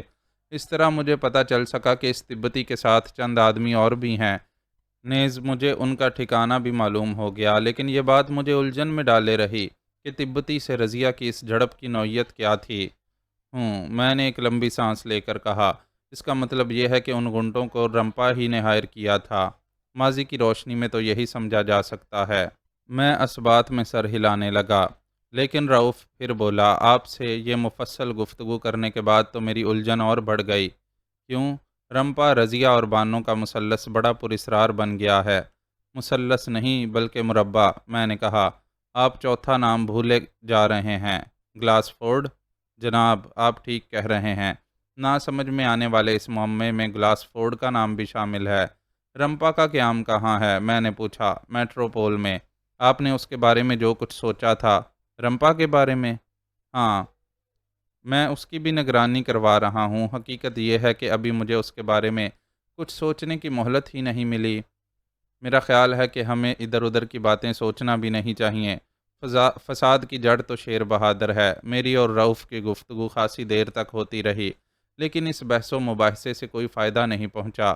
ہم کوئی ایسی راہ منتخب نہ کر سکے جس پر قدم بڑھایا جا سکتا۔ آخر رؤوف یہ کہہ کر اٹھ گیا کہ اگر کوئی خاص بات معلوم ہوئی یا ذہن میں کوئی خیال آیا تو وہ مجھ سے پھر رابطہ قائم کرے گا۔ مجھے بہت زور کی بھوک لگنے لگی تھی، لہٰذا میں نے رؤف کے جاتے ہی ایک قریبی ریستوران کا رخ کیا۔ ہر چند کہ میں رضیہ کے لیے بہت پریشان تھا، لیکن خالی پیٹ رہ کر پریشانی تو دور ہو نہیں سکتی تھی۔ ویسے بھی میں کتابی عشاق میں سے تو تھا نہیں کہ ہائے رضیہ کا نعرہ لگا کر جنگلوں کی خاک چھاننے نکل جاتا۔ میں نے نہ صرف کھانا کھایا بلکہ چائے بھی پی اور ریستوران میں ہی بیٹھا رضیہ کے بارے میں سوچتا رہا۔ گزشتہ رات کی وہ باتیں بھی میرے ذہن میں چکرا رہی تھیں جن کا علم مجھے رؤف سے ہوا تھا۔ رضیہ کوبرا کے گھر جا کر ایک بار پھر رمپا سے جا ٹکرائی تھی۔ رمپا وہاں یہ معلوم کرنے گیا ہوگا کہ کوبرا اپنی مہم میں کامیاب ہوا یا نہیں۔ کامیابی کی صورت میں رمپا اسے باقی رقم بھی ادا کرتا، لیکن وہاں رضیہ اسے عین وقت پر چھاپ بیٹھی۔ یقیناً اس نے رمپا کو بہت بری طرح لتاڑا ہوگا۔ میری سمجھ میں نہیں آ رہا تھا کہ رضیہ اس کینہ پرور شخص کو صرف لتاڑنے پر ہی اکتفا کیوں کر رہی ہے۔ میرے گھر پر بھی رضیہ نے اسے صرف وارننگ دے کر چھوڑ دیا تھا۔ آخر کیا وجہ تھی کہ رضیہ کو اس کے خلاف کوئی سخت قدم اٹھانے سے گریز کرنا پڑ رہا تھا؟ رمپا نے تو کوئی کسر بھی نہیں اٹھا رکھی تھی۔ اس نے رضیہ کو اغوا کرانے کے لیے گنڈوں کا بھی تعاون حاصل کر لیا تھا۔ اچانک میرے ذہن میں ایک خیال ابھرا، کہیں ایسا تو نہیں کہ رضیہ کی موجودہ گمشدگی میں رمپا ہی کا ہاتھ ہو؟ کوبرا کی ناکامی کے بعد رمپا کوئی اور قدم بھی تو اٹھا سکتا تھا۔ یہ خیالات میرے ذہن میں آئے تو میں نے موٹر سائیکل سنبھالی اور نہایت تیزی سے میٹروپول ہوٹل کی طرف روانہ ہو گیا۔ میں اس حد تک جوش میں بھر گیا تھا کہ براہ راست رمپا سے ٹکرا جانے کا فیصلہ کرنے میں مجھے کوئی قباحت نہیں پیش آئی تھی۔ گو کہ میں ایک مرتبہ رمپا کے آدمیوں سے بہت بری طرح پٹ چکا تھا، لیکن اب میں کہوں گا کہ وہ ایک اتفاقی امر تھا۔ مجھے سنبھلنے کی مہلت ہی نہیں مل سکی تھی اور وہ لوگ مجھ پر چھا گئے تھے، ورنہ میں اتنا گیا گزرا بھی نہیں ہوں۔ اگر میں ابتدا ہی سے دھول دھپے کے لیے آمادہ ہوتا تو وہ مجھے اتنی آسانی سے نہ مار پاتے۔ میں نے ہوٹل پہنچ کر ان تبتیوں کے بارے میں معلومات حاصل کیں تو پتہ چلا کہ ان لوگوں نے 2 کمرے لے رکھے تھے۔ مجھے ان کمروں کے نمبر بھی معلوم ہو گئے، لیکن اس کے ساتھ ہی یہ بھی علم میں آیا کہ وہ سب دوپہر کا کھانا کھا کر ہوٹل سے گئے تھے اور ابھی تک واپس نہیں آئے۔ مجھے یہ جان کر بڑی مایوسی ہوئی اور میں ڈائننگ ہال میں جا بیٹھا۔ میں ان لوگوں کا انتظار کرنا چاہتا تھا۔ 2 گھنٹے انتظار میں گزر گئے لیکن وہ لوگ نہیں آئے۔ آخر میں اکتا کر وہاں سے اٹھ گیا۔ میں نے فیصلہ کیا تھا کہ رات کو پھر آؤں گا۔ روانہ ہونے سے قبل میں نے کاؤنٹر ہی سے رضیہ کی قیامگاہ فون کیا اور زولا سے بات چیت کی۔ ایک موہوم سی امید تھی کہ شاید رضیہ واپس پہنچ چکی ہو۔ زولا سے گفتگو کر کے جب یہ امید شکست ہو گئی تو میں اپنے گھر کی طرف روانہ ہو گیا۔ اب میں رات تک اپنے گھر ہی پر رہنا چاہتا تھا۔ ممکن تھا کہ رؤف کسی وقت مجھ سے رابطہ قائم کرتا۔ گھر پہنچ کر میں نے کپڑے تبدیل کیے اور بستر پر لیٹ کر ایک بار پھر رضیہ کا خط پڑھنے لگا، خاص طور سے ابتدائی حصہ۔ پھر کسی لمحے میری پلکیں جھپک گئیں، نہ صرف جھپک گئیں بلکہ بند ہی ہو گئیں۔ جب میں بیدار ہوا تو کمرے میں اندھیرا تھا۔ میں نے ٹٹول کر بیڈ سوئچ آن کیا اور گھڑی پر نظر ڈالی۔ 8 بج چکے تھے۔ میں نے ایک سگریٹ نکال کر سلگھا لی تاکہ ذہن پر چھائی ہوئی دھند چھٹ جائے۔ اب میں جاگا تھا تو پھر وہی خیالات ذہن میں چکرانے لگے۔ رؤف نے اب تک مجھ سے رابطہ قائم کرنے کی کوشش نہیں کی تھی۔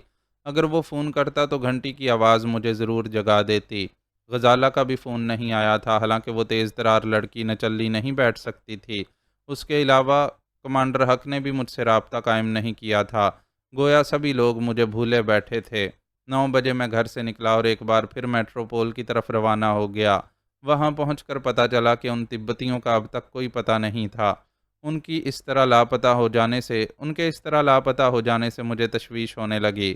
میں اس انداز میں سوچنے لگا کہ وہ کہیں رضیہ کو اپنے قابو میں کرنے کے بعد اسے لے کر کراچی سے چلے تو نہیں گئے۔ میں نے میٹروپول میں ہی کھانا کھایا اور 11:30 بجے تک ان لوگوں کا انتظار کرتا رہا۔ بالآخر بالکل مایوس ہو کر وہاں سے اٹھا۔ اب میں پھر اپنے گھر کی طرف واپس جا رہا تھا۔ اس کے علاوہ جاتا بھی کہاں؟ مجھے کوئی راہ نہیں سوجھ رہی تھی۔ ذہن بری طرح الجھ کر رہ گیا تھا اور اب قلب پر بھی گھبراہٹ طاری ہونے لگی تھی۔ رضیہ نہ جانے کس حال میں ہوگی، یہ سوال سوہانے روح بنتا جا رہا تھا۔ میں خیالات میں ڈوبا ہوا زینے طے کر کے اپنے فلیٹ کے دروازے پر پہنچا اور پھر یکا یک میرا جسم سنسنا اٹھا۔ دروازے کی کنڈی میں سے قفل غائب تھا اور قفل کی عدم موجودگی اس بات کا ثبوت تھی کہ میری عدم موجودگی میں کوئی میرے گھر میں داخل ہوا تھا۔ اب یہ بات تصدیق طلب تھی کہ وہ نامعلوم شخص ابھی تک اندر ہی موجود تھا یا جا چکا تھا۔ میں نے آہستہ سے دروازے پر دباؤ ڈالا تو وہ کھلتا چلا گیا۔ وہ اندر سے بند نہیں تھا، اندر روشنی بھی تھی، اور دروازہ کھلتے ہی مجھے کسی کے گنگنانے کی آواز سنائی دی۔ میں تیزی سے اندر داخل ہو گیا کیونکہ میں نے گنگنانے والی ہستی کی آواز پہچان لی تھی۔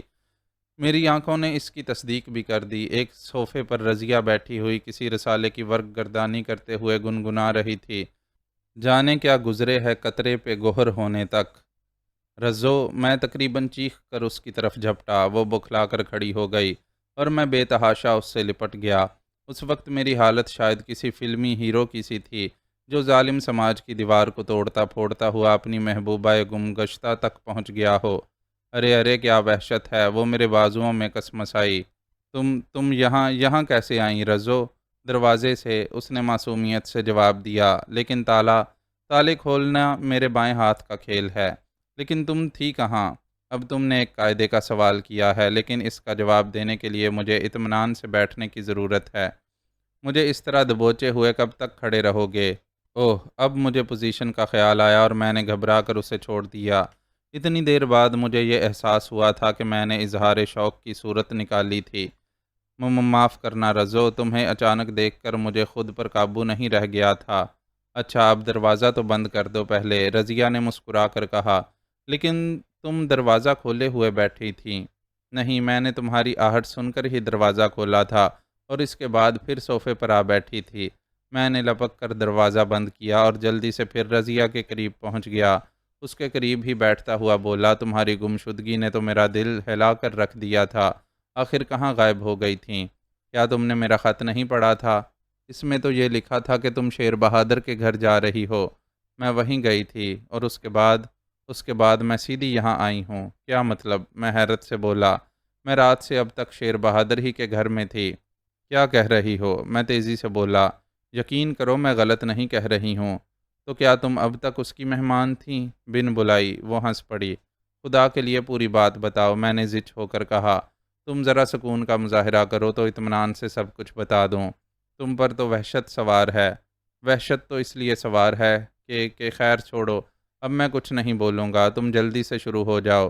میں رات کو 2 بجے شیر بہادر کے گھر میں گھسی تھی اور باجی کی تلاش میں ادھر ادھر بھٹکتی پھری تھی۔ کوئی 1 گھنٹے بعد وہاں کسی نے میری آہٹیں سن لیں۔ ایک دم سے پکڑنا کا شور ہوا اور ایک ایک جگہ کی لائٹ جلنا شروع ہوئی۔ میں نے اپنے قریب ہی قدموں کی آہٹیں سنی تو لپک کر ایک دروازے سے اندر داخل ہو گئی۔ میری وہ حرکت قطعی اضطراری تھی۔ میرے ذہن میں یہی خیال ہوگا کہ دوسری طرف سے نکل جاؤں گی، لیکن اندر داخل ہونے کے بعد پتہ چلا کہ وہاں سے نکاسی کا کوئی اور راستہ نہیں ہے۔ دراصل وہ سٹور تھا اور سٹور میں 2 دروازے نہیں ہوتے۔ میں وہیں پھنس گئی کیونکہ راہداری میں روشنی ہو چکی تھی اور لوگ ادھر سے ادھر دوڑتے پھر رہے تھے۔ اگر میں سٹور سے نکلتی تو ضرور پکڑی جاتی۔ میں ایک ٹک رضیہ کی طرف دیکھتا ہوا اس کی آپ بیتی سنتا رہا۔ مجھے اس کے علاوہ کچھ نہیں سوچ سکا کہ سٹور ہی میں کہیں چھپ جاؤں۔ رضیہ نے قدرے توقف کے بعد پھر بولنا شروع کیا۔ سٹور میں چھپنے کے لیے کوئی معقول جگہ نہیں تھی۔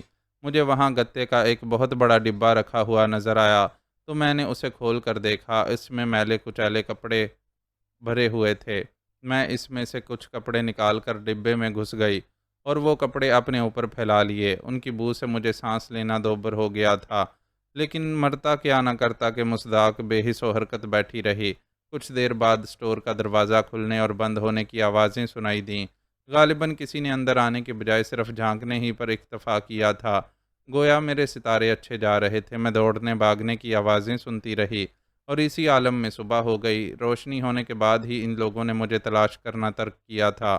میرے خدا! میرے منہ سے نکلا، تم اتنی دیر تک اس ڈبے میں بیٹھی رہی؟ پھر کیا کرتی؟ گندے کپڑوں کی بو سے تمہارا دماغ نہیں پھٹ گیا؟ وقت گزرنے کے ساتھ میں اس بو کی عادی ہوتی چلی گئی تھی۔ رضیہ نے ہنس کر کہا۔ اچھا خیر، دن نکل آنے کے بعد کیا ہوا؟ دن نکل آنے کے بعد تو کچھ بھی نہیں ہو سکتا تھا۔ روشنی میں مجھے باہر نکلنے کی ہمت ہی نہیں ہو سکی۔ مجھے ایک بات پر تعجب ہے کہ دوپہر کے قریب ان لوگوں نے ایک بار پھر مجھے ڈھونڈنا شروع کیا تھا۔ وہ تو پولیس تھی، میں نے ٹھنڈی سانس لے کر کہا۔ تمہاری ہی تلاش میں شیر بہادر کے گھر پر ریڈ کیا گیا تھا؟ کیسے؟ وہ استجابیہ لہجے میں بولی۔ یہ میں بعد میں بتاؤں گا، پہلے تم اپنی کہانی مکمل کرو۔ میری کہانی تو ختم ہی سمجھو، میں دن بھر وہیں چھپی رہی تھی۔ آج 11 بجے رات کو مجھے وہاں سے نکلنے کا موقع مل سکا اور وہاں سے میں سیدھی یہیں چلی آ رہی ہوں۔ اب بتاؤ کہ یہ پولیس ریڈ کا کیا قصہ ہے؟ وہ ریڈ رؤف نے کروایا تھا اور مقصد تمہیں تلاش کرنا تھا۔ کیا تم نے رؤف کو میرے بارے میں بتا دیا؟ رضیہ نے چونک کر کہا۔ اگر نہ بتاتا تو بھی کوئی فرق نہیں پڑتا، رؤف کو ہر بات معلوم تھی۔ یہ کیسے ممکن ہے؟ میں نے جواباً وہ ساری گفتگو دہرا دی جو رؤف سے ہوئی تھی، اس کے ساتھ ہی گلاس فورڈ کا ذکر بھی کر دیا۔ اس کے ذکر پر رضیہ کے چہرے سے کوئی خاص رد عمل ظاہر نہیں ہوا۔ ایسا معلوم ہوتا تھا جیسے گلاس فورڈ کی آمد اس کے لیے غیر متوقع نہ رہی ہو۔ وہ صرف اس بات سے پریشان معلوم ہو رہی تھی کہ رؤف کو نہ صرف اس کے متعلق بلکہ رمپا کے بارے میں بھی واقفیت ہو چکی ہے، اور رمپا آج صبح ہی سے اپنے ہوٹل سے غائب ہے۔ میں نے آخر میں بتایا، اسے غائب ہونا ہی چاہیے۔ کل رات تمہاری اور اس کی کیا جھڑپ ہوئی تھی؟ میں نے اسے وارننگ دی تھی کہ اب اگر وہ مجھے کراچی کی سڑکوں پر نظر آ گیا تو اس کا انجام اچھا نہیں ہوگا۔ لیکن ہوٹل والوں کو یہ نہیں معلوم کہ رمپا اور اس کے ساتھی کمرے چھوڑ چکے ہیں۔ اس سے رمپا کی صحت پر کیا اثر پڑتا ہے؟ تو وہ اب کراچی سے کہاں گیا ہوگا؟ کہیں بھی نہیں۔ کیا مطلب؟ وہ اتنی آسانی سے کراچی نہیں چھوڑ سکتا، بس میرے خوف سے روپوش ہو گیا ہوگا۔ تمہارے خوف سے؟ میرا منہ بن گیا۔ ہاں، کیوں؟ کیا تم کوئی ایسی شے ہو کہ تم سے ڈرا جائے؟ ابھی تم نے میرا ایک روپ نہیں دیکھا ہے، لیکن رمپا اس روپ سے خوب واقف ہے، رضیہ نے مسکرا کر کہا۔ اگر تم نے کبھی میرا وہ روپ دیکھ لیا تو تم بھی ڈرنے لگو گے۔ تم سے ڈرنے لگوں گا؟ میں اسے پیار بھری نظروں سے دیکھنے لگا۔ ہاں، یقین کرو۔ خیر چھوڑو اس ذکر کو، آئندہ کے لیے کیا پروگرام ہے؟ باجی کی تلاش کے سوا کچھ بھی نہیں۔ آخر تمہیں یہ شبہ کیوں ہے کہ وہ خط بانو نے اپنی خوشی سے نہیں لکھا ہوگا؟ وقت آنے پر یہ بات ثابت بھی ہو جائے گی کہ میرا شبہ غلط نہیں تھا، رضیہ نے کہا، اور پھر اپنی گھڑی پر نظر ڈالتی ہوئی کھڑی ہو گئی۔ کیا اب جاؤ گی؟ میں بولا۔ ہاں، رضیہ نے جواب دیا، اور پھر کہا، تم اپنے باورچی خانے میں کھانے پینے کی چیزیں تلاش نہ کرنا، وہ سب میں صاف کر چکی ہوں، 24 گھنٹے سے بھوکی تھی۔ جاؤ گی کیسے؟ کیا تمہارے پاس گاڑی ہے؟ نہیں، ٹیکسی کر لوں گی، چلو میں تمہیں چھوڑ آتا ہوں۔ نوازش، رضیہ مسکرائی۔ میں اسے اپنی موٹر سائیکل پر بٹھا کر اس کی قیامگاہ کی طرف روانہ ہو گیا۔ راستے میں نے اسے بتایا کہ اس کے لاپتہ ہو جانے سے میرے دل پر کیا گزری تھی۔ وہ میری باتیں سن کر ہنستی رہی۔ نہ ہنسو پیار پہ، نادان زمانے والو، میں نے شرارت سے ایک دلدوز آہ بھر کر کہا۔ اس پر وہ اور زیادہ ہنسی۔ اسے چھوڑ کر میں اپنے گھر لوٹا تو آنکھوں پر نیند کا دباؤ بہت شدید ہو چکا تھا۔ میں بستر پر لیٹتے ہی سو گیا۔ دوسری صبح میں اپنے آپ کو اتنا ہلکا پھلکا محسوس کر رہا تھا کہ ناشتے کے بعد بہت دیر تک اخبار بھی نہیں کرتا رہا۔ اس زمانے میں اخبار کا بیشتر حصہ جنگی خبروں سے بھرا ہوا ہوتا تھا۔ آئندہ ایک ہفتہ اسی طرح گزر گیا اور پھر ایک صبح پتہ چلا کہ جنگ بندی ہو گئی ہے۔ اس ایک ہفتے میں رضیہ سے میری ملاقاتیں ہوتی رہیں۔ رؤف بھی اس سے 2 مرتبہ مل چکا تھا اور رضیہ اسے بھی اپنی گمشدگی کی حقیقت بتا چکی تھی۔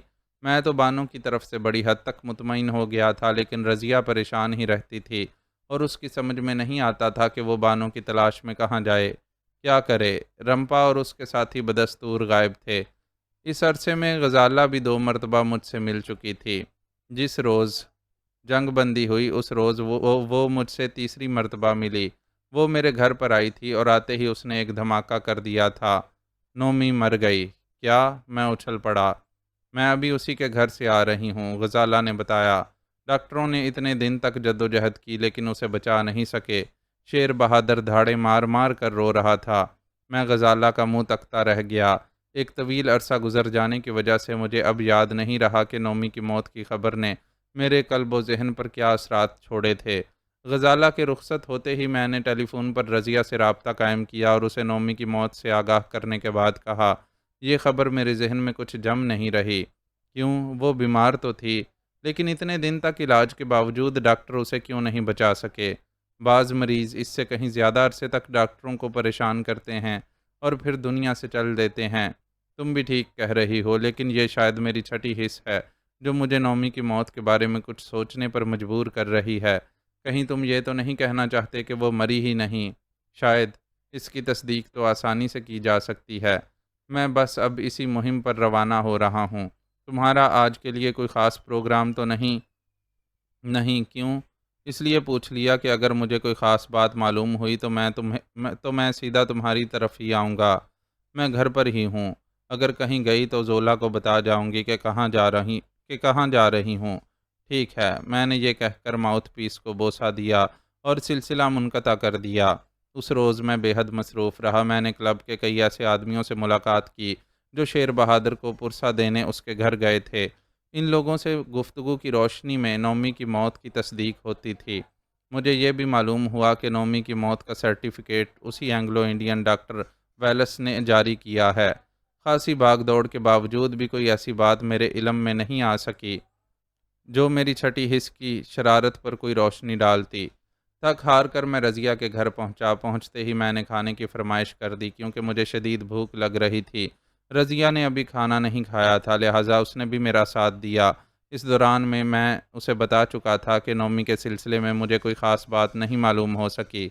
تمہارے ٹیلی فون کے بعد میں نے بھی اس پر غور کیا تھا، رضیہ دھیرے سے بولی، اور اس کے بعد میرے دل میں بھی شکوک و شبہات پیدا ہو گئے۔ میں نے اس سلسلے میں رؤف سے بھی رابطہ قائم کیا تھا، لیکن اس سے گفتگو بھی کسی نتیجے تک نہیں پہنچا سکی۔ کھانے کے بعد جب ہم دونوں چائے پی رہے تھے تو رضیہ کچھ طنزیہ سے انداز میں بولی، اب اس خط کے بارے میں تمہارا کیا خیال ہے؟ کس خط کے بارے میں؟ باجی کے خط کے بارے میں۔ میں کوئی جواب نہیں دے سکا۔ باجی نے تو یہی لکھا تھا نا کہ وہ 1 ہفتے میں اپنی روپوشی ختم کر کے ہم سے آ ملیں گی۔ ہاں، اور وہ مدت ختم ہو چکی ہے۔ باجی کو اب سامنے آ جانا چاہیے تھا۔ شاید اس معاملے میں تمہاری ہی چھٹی حس حق بجانب تھی، میں نے آہستہ سے کہا۔ اس کے بعد کچھ دیر تک ہم دونوں ہی خاموش رہے، اپنی اپنی سوچ میں گم۔ کچھ دیر بعد مجھے رمپا کا خیال آیا تو میں نے رضیہ سے اس کے بارے میں پوچھا۔ رضیہ نے جواب دیا وہ لوگ میٹروپول چھوڑ چکے ہیں اور مجھے نہیں معلوم کہ اب وہ کہاں مقیم ہیں، لیکن اتنا میں پورے وثوق سے کہہ سکتی ہوں کہ وہ کراچی ہی میں ہوں گے۔ تم گلاس فورڈ سے بھی ملی؟ نہیں، کیوں؟ مجھے اس سے ملنے کی کیا ضرورت ہے؟ بس یوں ہی خیال آ گیا تھا کہ شاید تم اس سے ملی ہو۔ میں نے اسے غور سے دیکھتے ہوئے کہا، جہاں تک میں سمجھ سکا ہوں تم اس بات سے واقف ہو کہ گلاس فورڈ کو بانو کی ذات سے کیا دلچسپی ہے؟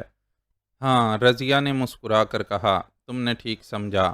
باجی سے گلاس فورڈ کی دلچسپی میرے لیے کوئی معمہ نہیں ہے، اور حسب ماضی تم مجھے اس معمے سے آگاہ نہیں کرو گی۔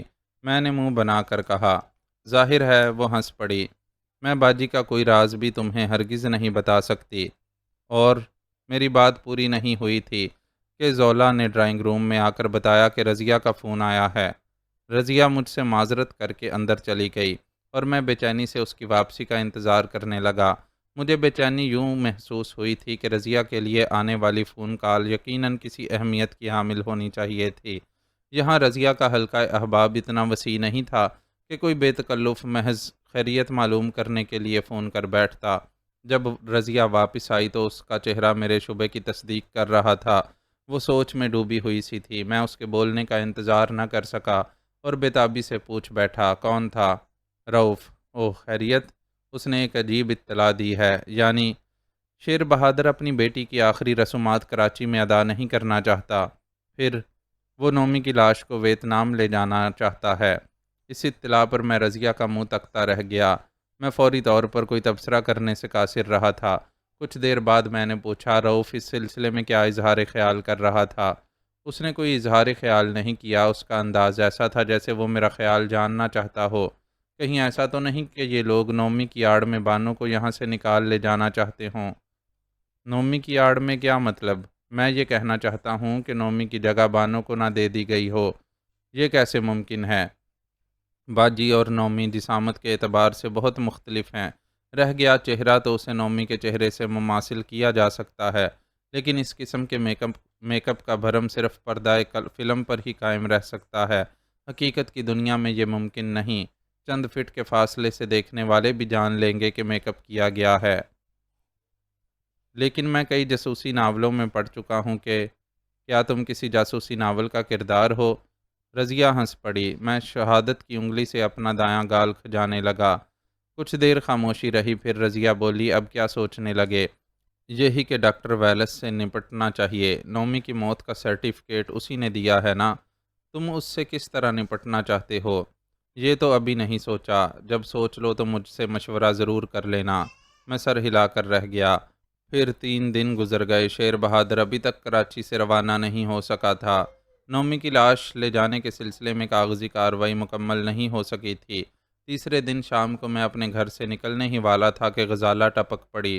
وہ بہت پیمردہ نظر آ رہی تھی۔ خیریت تو ہے؟ میں نے پوچھا۔ بانو کا کچھ پتہ نہیں چل رہا ہے، اس نے جواب دیا، اور تھکے تھکے سے انداز میں صوفے پر ڈھیر ہو گئی۔ میں غور سے اس لڑکی کو دیکھنے لگا جسے بانو سے عشق تھا۔ کہاں سے چلی آ رہی ہو؟ میں نے برسبیلے تذکرہ پوچھ لیا۔ نومی کے گھر سے۔ کیوں؟ اب وہاں کیوں گئی تھی؟ میں نے چونک کر کہا۔ شیر بہادر سے تو میں نے یہی کہا تھا کہ نومی کا آخری دیدار کرنے آئی ہوں۔ اوہ، میں نے معنی خیز انداز میں سر ہلایا۔ پھر تمہیں دیدار کرنے کا موقع ملا؟ ہاں، غزالہ نے جواب دیا۔ کمرے میں تابوت رکھا ہوا تھا اور اس میں نومی ابدی نیند سو رہی تھی۔ کل وہ تابوت کراچی سے روانہ ہو جائے گا۔ کل؟ میں پھر چونکا۔ ہاں، غزالہ نے جواب دیا، تمام کاغذی تیاریاں مکمل ہو گئی ہیں۔ کل صبح 6:30 بجے طیارہ روانہ ہوگا۔ وہ کسی اور ملک کا طیارہ ہے جو شیر بہادر نے چارٹرڈ کیا ہے۔ اچانک اندرونی کمرے سے ٹیلی فون کی گھنٹی بجنے کی آواز سنائی دی۔ میں غزالہ کو ڈرائنگ روم میں بیٹھا چھوڑ کر اندر پہنچا اور ٹیلی فون کا ریسیور اٹھایا۔ رضوان سپیکنگ، میں نے ماؤتھ پیس میں کہا۔ میں رؤف بول رہا ہوں۔ دوسری طرف سے آواز آئی اور میں نے اس کے لہجے سے اندازہ لگایا کہ وہ بہت خوش تھا۔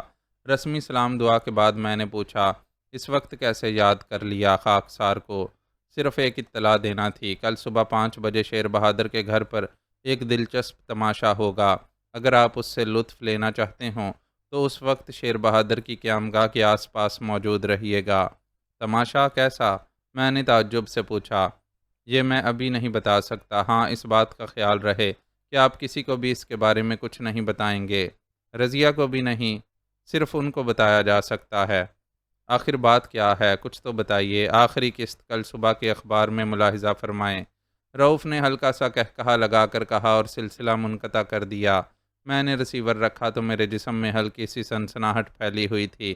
مجھے یقین ہو چکا تھا کہ رؤف نے ہر راز کو سمجھ لیا ہے اور اب ان اسرار سے پردہ اٹھا کر دوسروں کو حیران کرنا چاہتا ہے۔ میں نے 2-4 باتیں کر کے غزالہ کو تو ٹالا اور پھر موٹر سائیکل سنبھال کر تیزی سے رضیہ کے گھر کی طرف روانہ ہو گیا۔ اس وقت مجھے بڑی جھنجھلاہٹ ہوئی جب زولا نے مجھے بتایا کہ رضیہ گھر پر موجود نہیں تھی۔ کب سے غائب ہے؟ میں نے پوچھا۔ تیسرے پہر کو گئی تھیں۔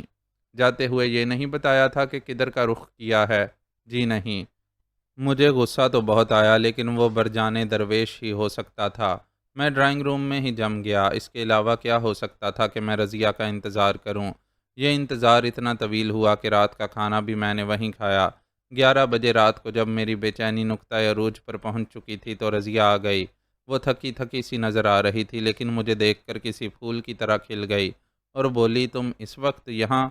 مجھے یہاں جھک مارتے ہوئے کئی گھنٹے گزر چکے ہیں۔ میں نے مشتعل انداز میں کہا۔ اوفو، تو مجھے کیا معلوم تھا کہ کچھ بتا کر تو جاتی۔ آخر گئی کہاں تھیں؟ کوئی خاص منزل نہیں تھی، بس پاگلوں کی طرح سارے شہر میں گھومتی پھر رہی تھی۔ باجی کا کوئی سراغ نہیں مل رہا ہے۔ رضیہ صوفے پر میرے برابر میں بیٹھ گئی۔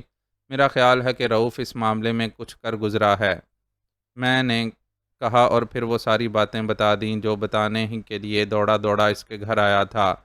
رضیہ وہ سب باتیں جان کر کسی خیال میں کھو گئی۔ کیا خیال ہے؟ میں پھر بولا۔ رؤف ہمیں کیا تماشا دکھانا چاہتا ہے؟ اس بات کو ذہن میں رکھنا کہ شیر بہادر کا طیارہ 6:30 بجے فلائی کرے گا اور رؤف نے ہمیں اس کی رہائش گاہ پر 5 بجے بلایا ہے۔ گویا یہی وہ وقت ہوگا جب شیر بہادر ہوائی اڈے کی طرف روانہ ہونے کے لیے اپنے گھر سے چلے گا۔ اس سے تم کس نتیجے پر پہنچ رہے ہو؟ یہی کہ نومی کی آڑ میں بانو کو لے جایا جا رہا ہے۔ میں یہ نہیں مان سکتی کہ باجی پر نومی کا میک اپ ہوگا۔ کچھ بھی ہو، میرا دل کہہ رہا ہے کہ کچھ اسی قسم کی گڑبڑ ہے۔ ٹھیک ہے، رضیہ نے سر ہلا کر کہا، کل صبح موقع پر چل کر ہی دیکھ لیں گے کہ رؤف کیا تماشا دکھانا چاہتا ہے۔ نہایت ہی فعال ثابت ہوتا نظر آ رہا ہے یہ شخص۔ تم نے کھانا بھی کھایا؟ مجھے اچانک خیال آیا تو پوچھ بیٹھا۔ ہاں، ایک ہوٹل میں کھا لیا تھا۔ اور تم نے؟ میں نے یہیں دعوت اڑائی ہے۔ رضیہ ہنس کر صوفے پر اس طرح لیٹ گئی کہ اس کا سر میری گود میں آ گیا اور یک لخت میرا سارا جسم سنسنا اٹھا کیوں بار بار میرا امتحان لے رہی ہو؟ میں بھرائی ہوئی آواز میں بولا، مجھے نیند آ رہی ہے۔ رضیہ نے مسکرا کر کہا اور آنکھیں بند کر لیں۔ اس کا یہ انداز محبوبیت سے بھرپور تھا۔ یا اللہ، مجھے استقامت عطا فرما۔ میں چھت کی طرف دیکھتا ہوا گڑ گڑایا۔ رضیہ کے ہونٹ اس طرح کانپے جیسے اس نے اپنی ہنسی روکنے کی کوشش کی ہو۔ میں پھر بولا، یہی سوچ لو کہ تمہارا کوئی ملازم بھی ادھر آ سکتا ہے۔ میرا کوئی ملازم میری اجازت کے بغیر اس کمرے میں قدم نہیں رکھ سکتا جہاں میں موجود ہوں۔ رضیہ نے آنکھیں کھولے بغیر کہا، اور اب مجھے بور مت کرو، سونے دو۔ میں نے بے بسی سے اس کے خوبصورت چہرے پر ایک نظر ڈالی اور پھر اپنے ذہن کو ادھر ادھر کی باتوں میں الجھانے لگا۔ اگر میں اس کی قربت کو پوری شدت سے محسوس کرتا رہتا تو یقیناً پاگل ہو جاتا۔ میں نے اپنے ذہن کو اس حد تک ادھر ادھر بھٹکایا کہ مجھے نیند آ گئی۔ پھر اچانک جب مجھے جھنجھوڑا گیا تو میں بوکھلا کر اٹھ گیا۔ مجھے جگانے والی رضیہ ہی تھی۔ چلو اب منہ ہاتھ دھو کر ناشتہ کر لو، وہ بولی، 3:30 بج رہے ہیں۔ میں نے دیکھا کہ رضیہ کپڑے بھی تبدیل کر چکی تھی اور پوری طرح تر و تازہ نظر آ رہی تھی۔ میں باتھ روم میں جا گھسا اور 10 منٹ بعد جب وہاں سے نکلا تو زولا ناشتے کی ٹرالی دھکیلتا ہوا ڈرائنگ روم میں لا رہا تھا۔ ناشتہ کرنے کے بعد میں اور رضیہ وہاں سے روانہ ہو گئے۔ میں اپنے گھر سے اپنا کیمرہ بھی لوں گا، میں نے کہا۔ کیوں؟ اگر مجھے موقع ملا تو میں اخباری نمائندے کی حیثیت سے شیر بہادر کے گھر میں گھس پڑوں گا، لیکن تمہارا مسئلہ میری سمجھ میں نہیں آ رہا ہے۔ میرا مسئلہ؟ ہاں، میں نے کہا۔ کیا تم لوگوں کے سامنے آ سکو گی؟ اگر کوئی ایسا موقع پیش آ گیا تو سامنے بھی آ جاؤں گی، اور ایسا موقع پیش نہ آیا تو اس صورت میں میرا پس پردہ رہنا ہی مناسب ہوگا۔ تو پھر وہاں پہنچ کر ہم ایک دوسرے سے جدا ہو جائیں گے، کوئی حرج نہیں۔ برنس روڈ پر پہنچ کر میں نے اپنے گھر سے کیمرہ لیا اور اس کے بعد پھر روانگی۔ 5 بجے سے کچھ پہلے ہی میری موٹر سائیکل اس سڑک پر پہنچ گئی جہاں شیر بہادر کا گھر تھا۔ سڑک کے موڑ پر رضیہ نے مجھ سے کہا تھا کہ میں اسے اتار دوں، چنانچہ میں نے اسے اتارنے کے لیے 1 منٹ کو موٹر سائیکل روکی تھی۔ دور دور تک سناٹا پھیلا ہوا تھا۔ آدم نہ آدم زاد۔ میں اپنی موٹر سائیکل پر شیر بہادر کے گھر کے سامنے سے گزرا تو وہاں مجھے رونق سی نظر آئی۔ پورچ میں کئی گاڑیاں کھڑی تھیں۔ کچھ آگے جا کر میں نے موٹر سائیکل روک دی اور سوچنے لگا کہ شیر بہادر کے گھر میں داخل ہونے کا موقع تو بڑا اچھا ہے۔ وہاں کھڑی ہوئی گاڑیوں کے باعث میں اس کے علاوہ کوئی اندازہ نہیں لگا سکتا تھا کہ شیر بہادر کے واقف کار اسے الوداع کہنے کے لیے اس کے گھر پر جمع ہوئے ہیں۔ لہٰذا مجھے بھی ایک اخباری نمائندے کی حیثیت سے یہ رعایت حاصل تھی کہ وہاں پہنچ جاؤں۔ میں نے بہت تیزی سے سوچا اور فیصلہ کر کے موٹر سائیکل کو واپسی کے لیے موڑا۔ وہاں پھیلے ہوئے سناٹے میں الیکٹرک پولز کی روشنی بھی کچھ ویران ویران سی محسوس ہو رہی تھی۔ میں نے بے دھڑک موٹر سائیکل کو کھلے ہوئے پھاٹک میں داخل کیا اور پورچ میں لے جا کر روک دیا۔ یہاں 2 کاریں اور 2 اسٹیشن ویگنیں کھڑی ہوئی تھیں۔ برآمدے میں کئی آدمی کھڑے تھے اور انہی میں شیر بہادر بھی موجود تھا۔ اس نے چونک کر میری طرف دیکھا اور جب میں موٹر سائیکل کھڑی کر کے برآمدے میں پہنچا تو میرا خیال تھا کہ مجھ سے اس کا رویہ بہت سخت ہوگا۔ معاف کیجیے گا، میں نے اس سے کہا۔ دراصل مجھے دفتری سطح پر یہ ہدایت ملی تھی کہ آپ کی روانگی کے منظر کو کیمرے میں قید کر لوں۔ آپ کی روانگی کے بارے میں جو خبر شائع ہوگی اس کے ساتھ تصویریں بھی چھاپی جائیں گی۔ میری توقع کے خلاف شیر بہادر نے ذرا بھی سرد مہری کا مظاہرہ نہیں کیا، بس اس بات میں سر ہلا کر رہ گیا۔ وہ بہت مغموم نظر آ رہا تھا۔ اتنے میں کھلے ہوئے اندرونی دروازے سے کچھ آدمی نکلے جو ایک تابوت اٹھائے ہوئے تھے۔ میں نے جلدی سے اپنا کیمرہ سنبھالا اور اس منظر کی تصویریں لینے لگا۔ شیر بہادر اب عورتوں کی طرح آنسو بہا رہا تھا اور اس کے واقف کار اسے تسلی دلاسا دے رہے تھے۔ تابوت آگے کھڑی ہوئی ویگن میں رکھ دیا گیا۔ پچھلی ویگن میں شاید سامان رکھا گیا ہوگا۔ میرے دل کی دھڑکنیں تیز ہوتی جا رہی تھیں۔ میں اس تماشے کا منتظر تھا جس کی بشارت رؤف نے دی تھی۔ میری بے چین نگاہیں ہر جانب گردش کر رہی تھیں کہ نہ جانے کدھر سے کیا ہو جائے۔ مکان کے دروازے میں قفل لگا کر چابی ایک آدمی کو دے دی گئی اور اس کے بعد شیر بہادر اسی ویگن میں سوار ہونے لگا جس میں تابوت رکھا ہوا تھا۔ میرے کیمرے کی آنکھ نے اس منظر کو بھی جذب کر لیا۔ شیر بہادر کے ویتنامی ملازمین دوسری ویگن میں سوار ہوئے اور واقف کاروں نے اپنی اپنی کار کی طرف رخ کیا۔ پے در پہ کئی گاڑیوں کے انجن سٹارٹ ہوئے تو ایک شور سا مچ گیا اور پھر وہ گاڑیاں حرکت میں آئیں۔ اب تک کوئی تماشا نہیں ہوا تھا۔ میں مایوس سا ہو کر اپنی موٹر سائیکل پر جا بیٹھا اور انجن سٹارٹ کرنے کے لیے کک لگائی۔ ویگنوں اور کاروں کا وہ چھوٹا سا قافلہ اب پھاٹک سے باہر نکل رہا تھا۔ ان کے پیچھے پیچھے میری موٹر سائیکل بھی نکلی اور اسی وقت وہ واقعہ ہوا جو غالباً اس تماشے کی ابتدا تھی جس کا میں منتظر تھا۔ پولیس کی گاڑیاں دو سمتوں سے فراٹے بھرتی ہوئی آئیں اور آ کر اس طرح رکیں کہ قافلے کو اپنے نرغے میں لے لیا۔ ان کی وجہ سے قافلے کی ہر گاڑی کو رک جانا پڑا۔ پولیس کی گاڑیوں میں سے مسلح سپاہی کود کود کر اترے اور انہوں نے اس طرح پوزیشن لے لی جیسے میدان جنگ میں پہنچ گئے ہوں۔ میں بھی ان لوگوں کے نرغے میں تھا۔ میں نے تیزی سے اطراف و جوانب میں نظر دوڑائی کہ شاید کہیں رضیہ بھی موجود ہو۔ وہ مجھے دکھائی تو نہیں دی لیکن مجھے یقین تھا کہ وہ آس پاس ہی موجود ہوگی۔ خبردار، رؤف کی گرجتی ہوئی آواز سنائی دی۔ کوئی شخص بھی کار سے اترا تو اسے بھون ڈالا جائے گا۔ کاروں کے دروازے کھلتے کھلتے پھر بند ہو گئے۔ اگلی اسٹیشن ویگن کا پچھلا دروازہ کھلا اور شیر بہادر کی چیختی ہوئی آواز سنائی دی۔ یہ سب کیا ہو رہا ہے؟ یہ وہی ہو رہا ہے جو ہونا چاہیے تھا، رؤف نے سرد لہجے میں کہا۔ اسٹیشن ویگن سے اترو۔ شیر بہادر اسٹیشن ویگن سے اتر آیا اور وہ بہت بپھرا ہوا تھا۔ میں نے دیکھا کہ رؤف کے ساتھ ہی گلاس فورڈ بھی ریوالور سنبھالے ہوئے اگلی اسٹیشن ویگن کی طرف بڑھ رہا تھا۔ شیر بہادر ایک بار پھر گرجا، کیا تمہارے ملک میں غیر ملکیوں کو اسی طرح بے عزت کیا جاتا ہے؟ آخر تم لوگ چاہتے کیا ہو؟ رؤف نے اسے بڑے سرد لہجے میں جواب دیا، ہم صرف انہی غیر ملکیوں کو بے عزت کرتے ہیں جن کی وجہ سے ہماری عزت پر حرف آتا ہے۔ آخر تم لوگ چاہتے کیا ہو؟ شیر بہادر نے اپنا وہ سوال دہرایا جس کا اسے جواب نہیں ملا تھا۔ ہمیں اسٹیشن ویگن کی تلاشی لینا ہے، رؤف نے جواب دیا۔ کیوں؟ آخر کیوں؟ شیر بہادر کی آواز سے اب غصے کے ساتھ ساتھ بے چینی بھی ظاہر ہوئی تھی۔ تم ہماری یہاں کی معزز خاتون کو اغوا کر کے لے جا رہے ہو، رؤف نے کہا۔ کیا بکواس ہے، میں اس ویگن میں اپنی بیٹی کی لاش لے جا رہا ہوں۔ ہم تابوت دیکھنا چاہتے ہیں، رؤف نے ویگن کے دروازے کی طرف قدم بڑھایا۔ نہیں، شیر بہادر اس کا راستہ روکتا ہوا بولا، میں تمہیں اس بات کی اجازت ہرگز نہیں دوں گا کہ تم میری بیٹی کی لاش کی بے حرمتی کرو۔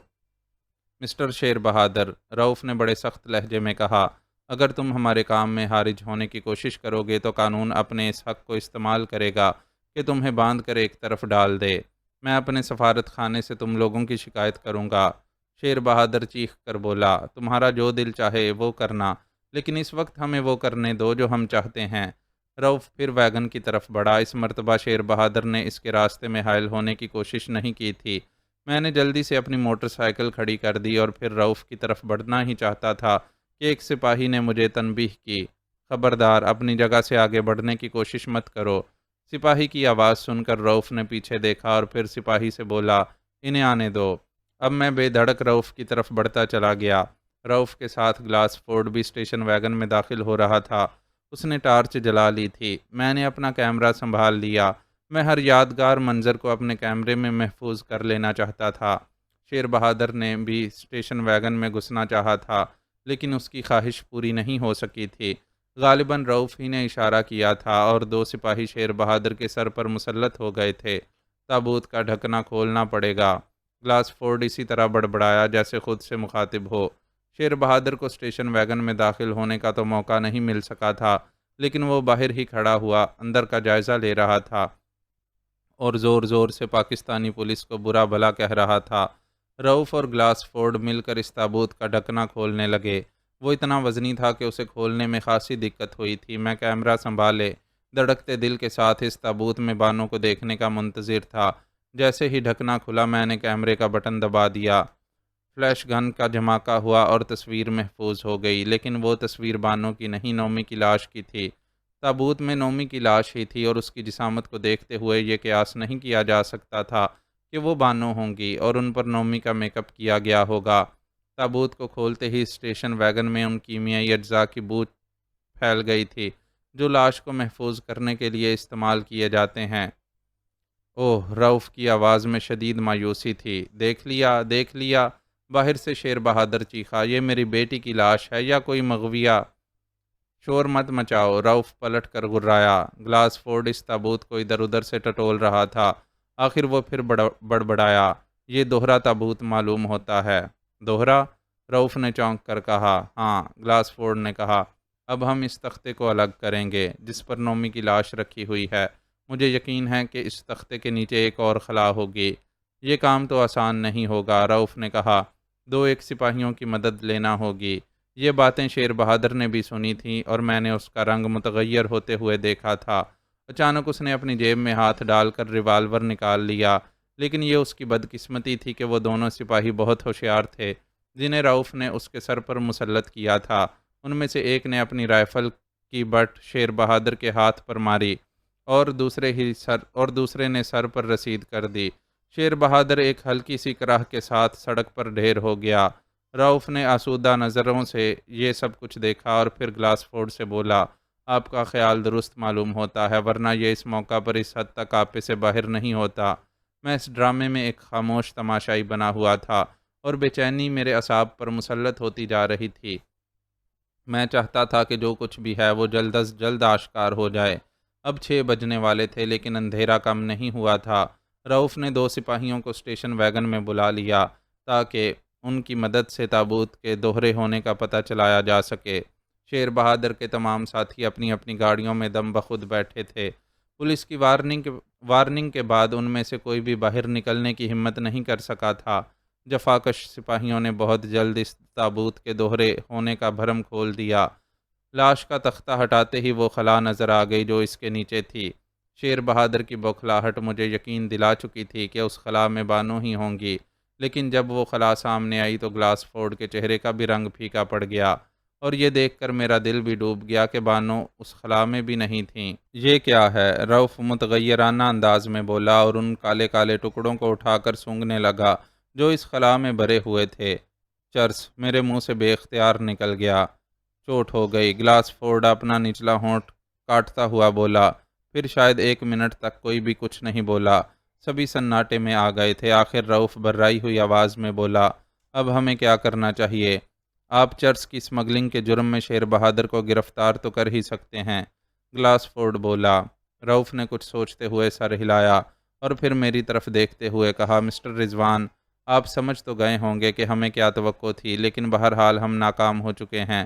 اب آپ جائیں، میں جلد ہی آپ سے رابطہ قائم کرنے کی کوشش کروں گا اور بتاؤں گا کہ ہم نے یہ آپریشن کس بنیاد پر کیا تھا۔ میں نے پرجمردگی سے سر ہلایا اور اسٹیشن ویگن سے نکل آیا۔ مجھے یوں لگ رہا تھا جیسے میں نے کوئی بہت بڑی بازی ہار دی ہو، حالانکہ یہ بازی رؤف نے لگائی تھی۔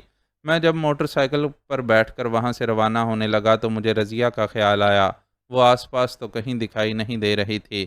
میں جب موڑ پر پہنچا تو وہ اچانک ایک گلی سے نکل کر سامنے آ گئی اور میں نے بریک لگا دیا۔ کیا رہا؟ اس نے بےتابی سے پوچھا۔ کچھ نہیں، میں نے ٹھنڈی سانس لے کر کہا۔ چلو پیچھے بیٹھو، راستے میں تفصیل سے بتاؤں گا۔ جب وہ بیٹھ گئی تو میں موٹر سائیکل کو حرکت میں لے آیا اور اسے بتانے لگا کہ کیا ہوا تھا اور کیا نہیں ہوا تھا۔ جب میں سب کچھ بتا چکا تو وہ بولی، آخر رؤف کو یہ اندازہ کیوں کر ہوا تھا کہ کیوں کر والی کوئی بات مجھے نہیں معلوم۔ میں نے اس کی بات کاٹتے ہوئے کہا، اب رؤف سے ملاقات ہوگی تو کچھ پتہ چلے گا۔ رضیہ نے مزید کچھ نہیں کہا۔ میں پھر بولا، اب تو ایسا لگنے لگا ہے جیسے ہم بانو کی تلاش میں زندگی بھر یوں ہی بھٹکتے رہیں گے اور بانو ہمیں کبھی نہیں مل سکیں گی۔ خیر ایسا تو ہرگز نہیں ہوگا، رضیہ نے جیسے تڑپ کر کہا۔ میں خاموش رہا اور موٹر سائیکل فراٹے بھرتی رہی۔ رضیہ کے گھر پہنچ کر میں نے موٹر سائیکل روکی۔ رضیہ اتر گئی۔ میں نے انجن بند نہیں کیا۔ رضیہ بولی، کیا ارادہ ہے؟ رکو گے نہیں؟ بس اب چلوں گا، ایک کپ چائے تو پیتے جاؤ۔ رضیہ نے اتنے پیار سے کہا تھا کہ میں انکار نہیں کر سکا۔ انجن بند کر کے موٹر سائیکل کھڑی کی اور رضیہ کے ساتھ گھر میں داخل ہو گیا۔ زولا، رضیہ نے اپنے ملازم سے کہا، میرے کمرے میں چائے بھیج دو۔ زولا سر ہلا کر چلا گیا اور رضیہ میرا ہاتھ پکڑ کر اپنے کمرے کی طرف بڑھی۔ چائے تو ڈرائنگ روم میں بیٹھ کر بھی پی جا سکتی تھی، میں بولا۔ بیڈ روم میں کیا حرج ہے؟ وہ مسکرائی۔ مجھے اب تمہارے بیڈ روم سے ڈر لگنے لگا ہے، میں نے رضیہ سے نظریں چراتے ہوئے کہا۔ رضیہ نے ایک کھنکتا ہوا قہقہا لگایا اور اپنے کمرے کا دروازہ کھولتی ہوئی اندر داخل ہو گئی۔ اس کے پیچھے میں داخل ہوا اور پہلا قدم رکھتے ہی مجھے یوں لگا جیسے دھماکے سے کوئی دیوار میرے سر پر آ گری ہو۔ وہ منظر میرے لیے بے حد درجہ بعید از قیاس تھا۔ بانو؟ ہاں، صبیحہ بانو۔ میں نے آنکھیں پھاڑ کر دیکھا، وہ بستر پر نیم دراز تھیں۔ ان حضرت کو بھی پکڑ لائیں رضو، وہ مسکراتی ہوئی بولیں۔ ہاں باجی، رضیہ نے چہکتے ہوئے کہا۔ ان کا خیال تھا کہ ہم زندگی بھر آپ کی تلاش میں بھٹکتے ہی رہیں گے۔ میں بوکھلا کر اتنی تیزی سے آگے بڑھا جیسے بانو کو ٹٹول کر دیکھنا چاہتا ہوں۔ کہ وہ بانو ہی ہے یا اس کا عکس؟ معزز ناظرین و سامعین، لائک، کمنٹس اور شیئر ضرور کریں، شکریہ۔